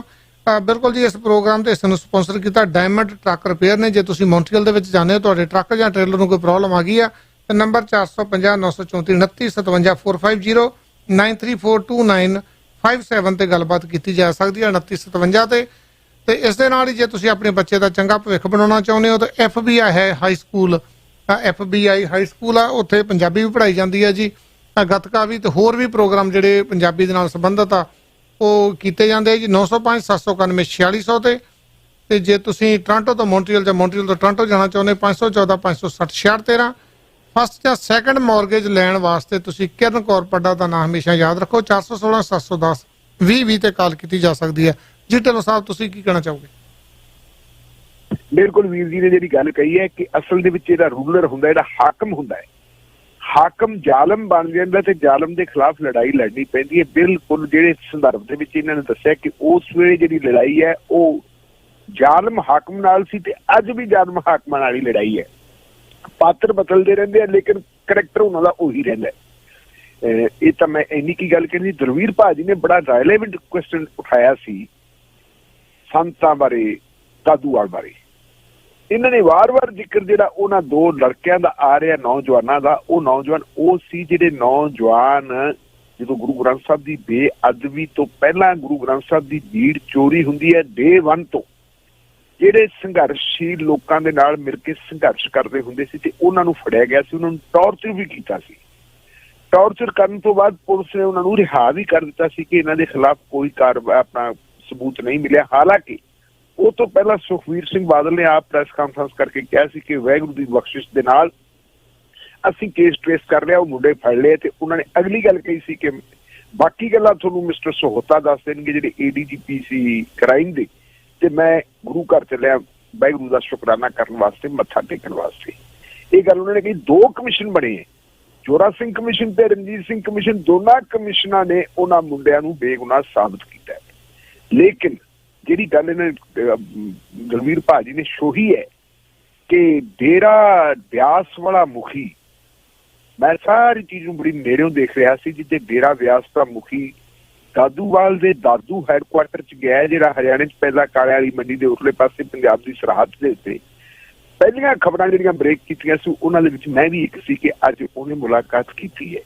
ਇਹ ਠੀਕ ਹੈ ਕਿ ਉਹਨੇ ਗੁਰੂ ਗ੍ਰੰਥ ਸਾਹਿਬ ਦੇ ਕਹਿੰਦਾ ਜੀ ਮੈਂ ਕਦਰ ਕਰਦਾ, ਇੱਜ਼ਤ ਕਰਦਾ। ਉਹ ਦਰਬਾਰ ਸਾਹਿਬ ਵੀ ਗਿਆ, ਜਾ ਕੇ ਮੱਥਾ ਟੇਕਿਆ, ਸਾਰਾ ਕੁਛ ਹੋਇਆ।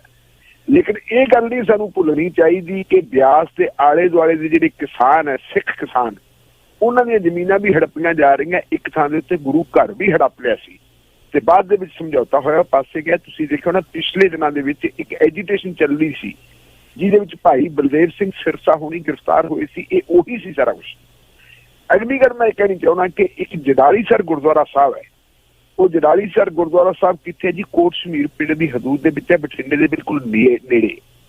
ਔਰ ਉਹ ਜਗ੍ਹਾ ਜਿਹੜੀ ਹੈ ਪਿੰਡ ਦੇ ਆਮ ਲੋਕਾਂ ਨੇ ਦਿੱਤੀ ਸੀ ਦਾਦੂਵਾਲ ਨੂੰ। ਲੇਕਿਨ ਜਦੋਂ ਦਾਦੂਵਾਲ ਥੋੜਾ ਜਿਹਾ ਸੁਖਬੀਰ ਸਿੰਘ ਬਾਦਲ ਦੇ ਉਲਟ ਬੋਲਣ ਲੱਗ ਪਿਆ ਤੇ ਨਾਲ ਦੀ ਨਾਲ ਹੀ ਉੱਥੇ ਜਿੰਦਾ ਲਾਤਾ ਸੀ। ਬਾਅਦ ਦੇ ਵਿੱਚ ਇੱਕ ਅੰਦਰ ਖਾਤੇ ਸਮਝੌਤਾ ਹੋਇਆ ਤੇ ਉਹ ਜਿੰਦਾ ਖੋਲਤਾ ਤੇ ਦਾਦੂਵਾਲੇ ਦਾ ਫੇਰ ਉੱਥੇ ਸਾਰਾ ਕੁਛ ਹੈ। ਮੈਂ ਕੋਈ ਕਿਸੇ ਕਿਸਮ ਦੀ ਨਿਖੇਧੀ ਨਹੀਂ ਕਰਦਾ, ਲੇਕਿਨ ਕਿਸੇ ਬੰਦੇ ਦਾ ਜਦੋਂ ਅਸੀਂ ਐਨਾਲਿਸਿਸ ਕਰਨਾ ਹੋਵੇ ਨਾ ਤਾਂ ਉਹਦਾ ਤੁਸੀਂ ਟੋਟਲ ਕਰੈਕਟਰ ਦੇਖਣਾ ਪੈਣਾ। ਸਭ ਤੋਂ ਵੱਡੀ ਗੱਲ ਹੈ ਕਿ ਜਦੋਂ ਪੰਜਾਬ ਸਰਕਾਰ ਦੇ 2 ਮੰਤਰੀ ਬਰਗਾੜੀ ਵਾਲੇ ਮੋਰਚੇ 'ਚ ਆਏ, ਤ੍ਰਿਪਤ ਰਜਿੰਦਰ ਸਿੰਘ ਬਾਜਵਾ ਤੇ ਆਪਣੇ ਸੁਖਜਿੰਦਰ ਸਿੰਘ ਰੰਧਾਵਾ, ਉਸ ਵੇਲੇ ਮੰਚ ਸੰਚਾਲਕ ਕੌਣ ਸੀ? ਮੰਚ ਸੰਚਾਲਕ ਬਾਬਾ ਬਲਜੀਤ ਸਿੰਘ ਦਾਦੂਵਾਲਾ ਸੀ। ਪਰ ਇਹਨੇ ਦੋਨਾਂ ਮੰਤਰੀਆਂ ਨੂੰ ਟਾਈਮ ਦਿੱਤਾ, ਦੋਨੇ ਮੰਤਰੀ ਬੋਲੇ। ਇਹਨਾਂ ਨੇ ਹੀ ਉੱਥੇ ਸਾਰੇ ਜਿਹੜੇ ਹੈਗੇ ਲੋਕਾਂ ਦੇ ਹੱਥ ਖੜੇ ਕਰਵਾਏ। ਲੇਕਿਨ ਬਾਅਦ ਦੇ ਵਿੱਚ ਖਲਨਾਇਕ ਬਣਾ ਕੇ ਪੇਸ਼ ਕਰਤਾ ਇਕੱਲਾ ਧਿਆਨ ਸਿੰਘ ਮੰਡ ਨੂੰ। ਉਹ ਜਿਹੜਾ ਮੋਰਚਾ ਚੱਕਿਆ ਗਿਆ ਸੀ, ਧਰਨਾ ਉਠਾਇਆ ਗਿਆ ਸੀ, ਉਸ ਧਰਨੇ ਨੂੰ ਉਠਾਉਣ ਦੇ ਵਿੱਚ ਸੰਤ ਦਾਦੂਵਾਲ ਵੀ ਨਾਲ ਸੀ। ਬੜਾ ਕੁਛ ਅੰਦਰ ਖਾਤੇ ਹੈਗਾ। ਕੁਛ ਲੋਕ ਬੋਲਣ ਤੋਂ ਡਰਦੇ ਆ, ਕੁਛ ਨਹੀਂ। ਪਰ ਇਹ ਤਾਂ ਚੀਜ਼ਾਂ ਜਿਹੜੀਆਂ ਸਿੱਧੀਆਂ ਨੇ, ਤੁਸੀਂ YouTube ਤੇ ਕੱਢ ਕੇ ਦੇਖ ਲਓ, ਤੁਹਾਨੂੰ ਸਾਰਾ ਕੁਛ ਮਿਲ ਜੂਗਾ। ਸੋ ਕਈ ਚੀਜ਼ਾਂ ਹੁੰਦੀਆਂ ਜੀ, ਹਾਥੀ ਦੇ ਦਾੰਤ ਖਾਣੇ ਕੋ ਔਰ ਤੇ ਖਾਣੇ ਕੋ ਹੋਰ ਜੀ। ਹੈਲੋ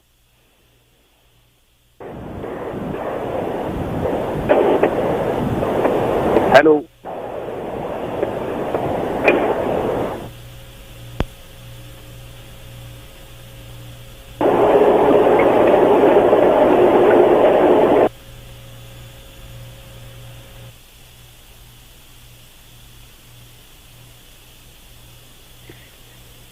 ਹੈਲੋ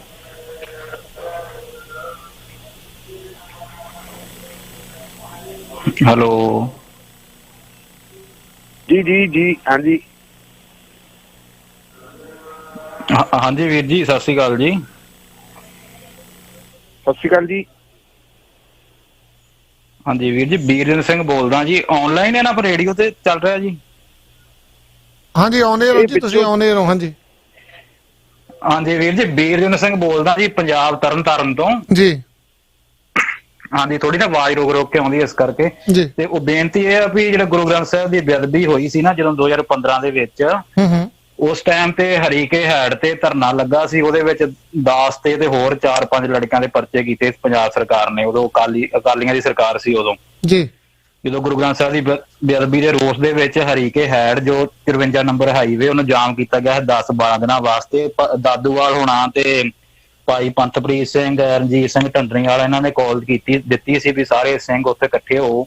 ਉੱਥੇ ਕਾਫੀ 10 ਦਿਨ ਲਗਾਤਾਰ ਉੱਥੇ ਦਿਨ ਰਾਤ ਉੱਥੇ ਧਰਨਾ ਚੱਲਦਾ ਰਿਹਾ ਦੋਵਾਂ ਜਿਹੜਾ ਉਹ ਬ੍ਰਿਜ ਦੇ ਉੱਪਰ। ਉਹਦੇ ਸਬੰਧ ਦੇ ਵਿੱਚ ਮੇਰੇ ਤੇ ਕੁਝ ਹੋਰ 4-5 ਲੜਕੇ ਉਹਨਾਂ ਦੇ ਸਰਕਾਰ ਨੇ ਉਹਦੇ ਪਰਚੇ ਦਰਜ ਕਰਤੇ ਤੇ ਉਹਦੇ ਸਬੰਧ ਦੇ ਵਿੱਚ ਅਸੀਂ ਤਰੀਕਾਂ ਲਗਾਤਾਰ ਭੁਗਤ ਰਹੇ ਹਾਂ। ਪਰ ਉਹਦੇ ਵਿੱਚ ਨਾ ਕੋਈ ਸਾਡਾ ਦਾਦੂਵਾਲ ਸਾਹਿਬ ਹੋਣਾ ਨਾ ਹੋਰ ਕਿਸੇ ਨੇ ਕੋਈ ਸਾਥ ਨਹੀਂ ਦਿੱਤਾ। ਉਹਦੇ ਚ ਭਾਈ ਸਤਨਾਮ ਸਿੰਘ ਮਨਾਵਾ, ਭਾਈ ਮੋਹਕਮ ਸਿੰਘ, ਭਾਈ ਹਰਜਿੰਦਰ ਸਿੰਘ ਉਹ ਵੀ ਹੈਗੇ ਆ ਨਾਲ, ਪਰ ਉਹ ਤਰੀਕ ਤੇ ਬਿਲਕੁਲ ਨਹੀਂ ਆਉਂਦੇ। ਤੇ ਅਸੀਂ ਜੋ 4-5 ਲੜਕੇ ਨੌਜਵਾਨ ਆ, ਕਿਉਂਕਿ ਅਸੀਂ ਵੀ ਜਜ਼ਬਾਤੀ ਹੋ ਗਏ ਕਿਉਂਕਿ ਗੁਰੂ ਗ੍ਰੰਥ ਸਾਹਿਬ ਦੀ ਬੇਅਦਬੀ ਹੋਈ ਸੀ, ਸਾਨੂੰ ਵੀ ਰੋਸ ਸੀ ਇਸ ਚੀਜ਼ ਦਾ। ਕਿਉਂਕਿ ਹਰੀਕੇ ਹੈਡ ਜਿਹੜਾ ਸਾਡੇ ਪਿੰਡ ਤੋਂ ਸਾਰਾ 4 ਕਿਲੋਮੀਟਰ ਦੂਰ ਆ ਤੇ ਸਾਡਾ ਪਿੰਡ ਮਰਾਣਾ ਮੇਰਾ, ਤੇ 3 ਲੜਕੇ ਅਸੀਂ ਸਾਡੇ ਪਿੰਡ ਮਰਾਣੇ ਦੇ ਨੌਜਵਾਨ। ਮੇਰੇ ਵੀ ਕੋਈ 35 ਸਾਲ ਉਮਰ ਆ। ਤੇ ਬਾਕੀ ਇਹ ਆ ਵੀ ਮੈਂ ਅੱਗੇ ਵੀ ਤੁਹਾਡੇ ਰੇਡੀਓ ਤੇ ਮੈਂ ਇਹ ਗੱਲ ਰੱਖ ਚੁੱਕਾ, ਅਮਰ ਸਿੰਘ ਪੱਡਾ ਉਹਨਾਂ ਨੂੰ ਮੈਂ ਦੱਸੀ ਸਾਰੀ ਗੱਲਬਾਤ।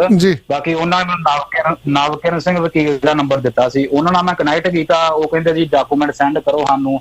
ਮੈਂ ਬਾਈ ਪੋਸਟਾਂ ਚੰਡੀਗੜ੍ਹ ਸਾਰੇ ਡਾਕੂਮੈਂਟ ਘੱਲੇ ਤੇ ਉਹਨਾਂ ਉਹਦੇ ਅੱਗੋਂ ਜਵਾਬ ਇਹੋ ਦਿੱਤਾ ਵੀ ਨਹੀਂ ਜੀ ਇੱਥੇ ਅਸੀਂ ਕੁਛ ਨਹੀਂ ਕਰ ਸਕਦੇ ਜੀ। ਮੈਂ ਕਿਹਾ ਤੁਸੀਂ ਕੌਮ ਦੇ ਮਸਲੇ ਚੁੱਕਦੇ ਜੋ, ਸਾਡਾ ਹੱਲ ਕਰੋ, ਅਸੀਂ ਆਮ ਘਰਾਂ ਦੇ ਲੜਕੇ ਆ। ਬਾਕੀ ਸਾਡੇ ਤੇ ਨਜਾਇਜ਼ ਪਰਚੇ ਪਾਏ ਗਏ ਆ, ਕੁਛ ਨਾ ਕੁਛ ਸਾਡਾ ਸਾਥ ਦਿਓ। ਬਾਹਰ ਵੀ ਮੈਂ ਇਹੋ ਅਪੀਲ ਕੀਤੀ ਸੀ ਵੀ ਕੋਈ ਨਾ ਕੋਈ ਅਸੀਂ ਕੋਈ ਵਕੀਲ ਨਹੀਂ ਕੀਤਾ ਇਸ ਸੰਬੰਧ ਦੇ ਵਿੱਚ, ਨਾ ਇਹ ਵਕੀਲ ਕਰ ਸਕਦੇ ਆ, ਕਿਉਂਕਿ ਅਸੀਂ ਤਾਂ ਸਿਰਫ ਕੌਮ ਦਾ ਮਸਲਾ ਚੁੱਕਿਆ ਸੀ ਵੀ ਕਿਹੜਾ ਗੁਰੂ ਗ੍ਰੰਥ ਸਾਹਿਬ ਦੀ ਬੇਅਦਬੀ ਹੋਈ ਉਹਦੇ ਸੰਬੰਧ ਦੇ ਵਿੱਚ ਜਿਹੜਾ ਵਾ ਦੋਸ਼ੀਆਂ ਨੂੰ ਸਜ਼ਾ ਦਿੱਤੀ ਜਾਵੇ। ਉਹਨਾਂ ਦੋਸ਼ੀਆਂ ਨੂੰ ਸਜ਼ਾ ਤਾਂ ਕੀ ਦੇਣੀ ਸੀ, ਉਲਟਾ ਜਿਹੜਾ ਸਾਡੇ ਤੇ ਪਰਚੇ ਉਹਨਾਂ ਕਰਤੇ ਉਦੋਂ ਦੇ ਚੱਲਣ ਦੇ 2015 ਚ। ਪਰਸੋਂ ਫਿਰ ਤਰੀਕ ਆ ਪੱਟੀ, ਇੱਥੇ ਸਾਡੇ ਲਾਗੇ ਪੱਟੀ ਤਹਿਸੀਲ ਹੈ, ਉੱਥੇ ਤਰੀਕ ਪੈਂਦੀ ਆ। ਅਸੀਂ ਬੇਨਤੀ ਇਹੋ ਕਰਨਾ ਚਾਹੁੰਦੇ ਵੀ ਕੌਮ ਦੇ ਜਿਹੜੇ ਆਗੂ ਆ ਵੱਡੇ ਜਿਹੜੇ ਇਹ ਜੋ ਕਾਲ ਦੇ ਦਿੰਦੇ ਆ, ਮਤਲਬ ਕਹਿ ਦਿੰਦੇ ਵੀ ਇਕੱਠੇ ਹੋ, ਤੇ ਜਦੋਂ ਸੰਗਤ ਜਾਂਦੀ ਆ ਨੌਜਵਾਨ ਜਾਂਦੇ ਆ ਤੇ ਮੁੜ ਕੇ ਨਾ ਤਾਂ ਉਹਨਾਂ ਦੀ ਬਾਜੋ ਪੈਰਵਾਈ ਕਰਦਾ। ਹੁਣ 2020 ਵਾਲੇ ਆਏ ਸੀ ਪੰਨੂ ਨਹੀਂ ਉਦੋਂ ਮੈਂ ਕਾਲ ਕਰਦਾ ਰਿਹਾ, ਮੇਰੀ ਕਾਲ ਨਹੀਂ ਲੱਗੀ। ਕਿਉਂਕਿ ਉਹਨਾਂ ਨੂੰ ਮੈਂ ਇਹੋ ਗੱਲ ਪੁੱਛਣਾ ਚਾਹੁੰਦਾ ਹਾਂ ਵੀ ਜੇ ਨੌਜਵਾਨ ਮੰਨ ਲਓ ਸਾਡੇ ਮਨ ਚ ਦਰਦ ਆ, ਅਸੀਂ ਤੁਰਦੇ ਆ ਕੌਮ ਦੇ ਵਾਸਤੇ, ਪਰ ਬਾਅਦ ਇਹ ਤਾਂ ਦੱਸੋ ਨਾ ਵੀ ਸਾਡੇ ਮਗਰ ਕੌਣ ਮੁੜ ਕੇ ਤੁਰਦਾ ਵਾ, ਵੀ ਕਿੰਨੇ ਕੇਸ ਤੁਸੀਂ ਹੱਲ ਕਰਦੇ ਜੋ ਬਾਅਦ ਵਿੱਚ ਨਜਾਇਜ਼ ਪਰਚੇ ਏਦਾਂ ਪੈ ਜਾਂਦੇ ਆ।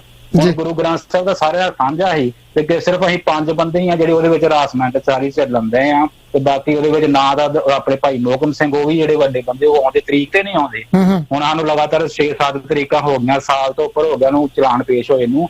ਪਹਿਲਾਂ 3 ਸਾਲ ਪੁਲਿਸ ਨੇ ਚਲਾਨ ਹੀ ਨਹੀਂ ਪੇਸ਼ ਕੀਤਾ ਤੇ 2015 ਦਾ ਕੇਸ ਦਰਜ ਆ। ਤੇ ਉਹਦੇ ਵਿੱਚ ਮਤਲਬ ਕਿ ਮੈਂ ਬੇਨਤੀ ਇਹੋ ਕਰਨਾ ਚਾਹੁੰਦਾ ਕਿ ਜੇ ਤੁਹਾਡੇ ਮਾਧਿਅਮ ਰਾਹੀਂ ਕੋਈ ਵਕੀਲ, ਕੋਈ ਸਿਆਣਾ, ਕੋਈ ਸਾਨੂੰ ਇਸ ਗੱਲ ਨੂੰ ਸੁਣਦਾ ਹੋਵੇ, ਸਾਡੀ ਮਦਦ ਕਰ ਸਕਦਾ ਹੋਵੇ, ਤੇ ਮੈਂ ਪਹਿਲਾਂ ਵੀ ਇਹ ਬੇਨਤੀ ਕੀਤੀ ਸੀ। ਬਾਕੀ ਨੰਬਰ ਤੁਸੀਂ ਮੇਰਾ ਲੈ ਸਕਦੇ ਜੋ। ਤੇ ਬਾਕੀ ਇਹ ਇੰਨੀ ਕੁ ਮੈਂ ਬੇਨਤੀ ਕਰਦਾ ਵਾਂ। ਬਾਕੀ ਨੌਜਵਾਨਾਂ ਨੂੰ ਬੇਨਤੀ ਇਹ ਹੈ ਵੀ ਜੇ ਇਹਨਾਂ ਦੇ ਮਗਰ ਤੁਰਨਾ ਵਾ ਤੇ ਇਹਨਾਂ ਨੂੰ ਪਹਿਲਾਂ ਪੁੱਛ ਲਓ ਵੀ ਇਹ ਸਾਡਾ ਸਾਥ ਦੇ ਸਕਦੇ ਜੋ, ਤੇ ਫਿਰ ਇਹਨਾਂ ਨੂੰ ਮਗਰ ਤੁਰੋ, ਨਹੀਂ ਜਿੱਦਾਂ ਧੱਕੇ ਖਾਂਦੇ ਆ ਇਦਾਂ ਧੱਕੇ ਖਾਓ। ਧੰਨਵਾਦ ਵੀਰ ਜੀ, ਧੰਨਵਾਦ ਜੀ। ਨੰਬਰ ਆ ਜੀ 7009548927 70095 48927 ਜਿਹੜਾ ਵੀਰ ਉਹਨਾਂ ਦਾ ਨੰਬਰ ਆ, ਤੇ ਕਾਲ ਕਰਕੇ ਤੁਸੀਂ ਇਹਨਾਂ ਦੀ ਹੈਲਪ ਕਰ ਸਕਦੇ ਹੋ। ਧੰਨਵਾਦ ਵੀਰ ਜੀ। ਬਿਲਕੁਲ ਜੀ, ਢਿੱਲੋਂ ਸਾਹਿਬ ਆਪਣੇ ਨਾਲ ਕਾਲਰ ਜੁੜੇ, ਕਾਲ ਵੀ ਲੈ ਲਈਏ ਜੀ ਹੋਰ ਵੀ। ਹਾਂਜੀ ਵੀਰ ਜੀ, ਸਵਾਗਤ ਹੈ ਤੁਹਾਡਾ 9806। ਸਤਿ ਸ਼੍ਰੀ ਅਕਾਲ ਬਾਈ ਸਾਰਿਆਂ ਨੂੰ। ਸਤਿ ਸ਼੍ਰੀ ਅਕਾਲ ਜੀ। ਭਾਈ ਪਹਿਲਾਂ ਤਾਂ ਐਗਜ਼ਾਮਪਲ ਹੁਣੇ ਬਾਈ ਦੱਸ ਕੇ ਗਿਆ, ਇਦਾਂ ਦੇ ਬਹੁਤ ਬੰਦੇ ਆ ਤਾਂ ਫੇਰ ਵੀ ਜਿਗਰਾ ਕਰ ਗਿਆ। ਇੱਥੇ ਦੱਸ ਗਿਆ, ਕਈ ਤਾਂ ਦੱਸਦੇ ਨਹੀਂ ਮਾਤਰ ਸਾਥੀ ਜਿਹੜੇ ਸਪੀਡ ਤੇ ਇਸ ਸਿਚੁਏਸ਼ਨ ਦੇ ਕਹਿਣ ਦਾ ਮਤਲਬ। ਜੀ ਜੀ ਜੀ ਹਾਂਜੀ। ਤੇ ਬਾਕੀ ਦੂਜੀ ਗੱਲ ਬਾਜੀ, ਅੱਗੇ ਸੀਗੀ ਡਿਕਟੇਟਰਸ਼ਿਪ, ਆਪਣੇ ਗੁਰੂਆਂ ਨੇ ਪੀਰਾਂ ਨੇ ਪਤਾ ਹੀ ਧੱਕਾ ਹੁੰਦਾ ਸੀ, ਸਾਰਾ ਕੁਝ ਹੁੰਦਾ ਸੀ, ਹੈਲਪ ਕਰਦੇ ਸੀਗੇ, ਉਹ ਮੂੰਹ ਨਾਲ ਨਹੀਂ ਕਹਿੰਦੇ, ਜਾ ਕੇ ਕਰਦੇ ਹੁੰਦੇ ਸੀਗੇ।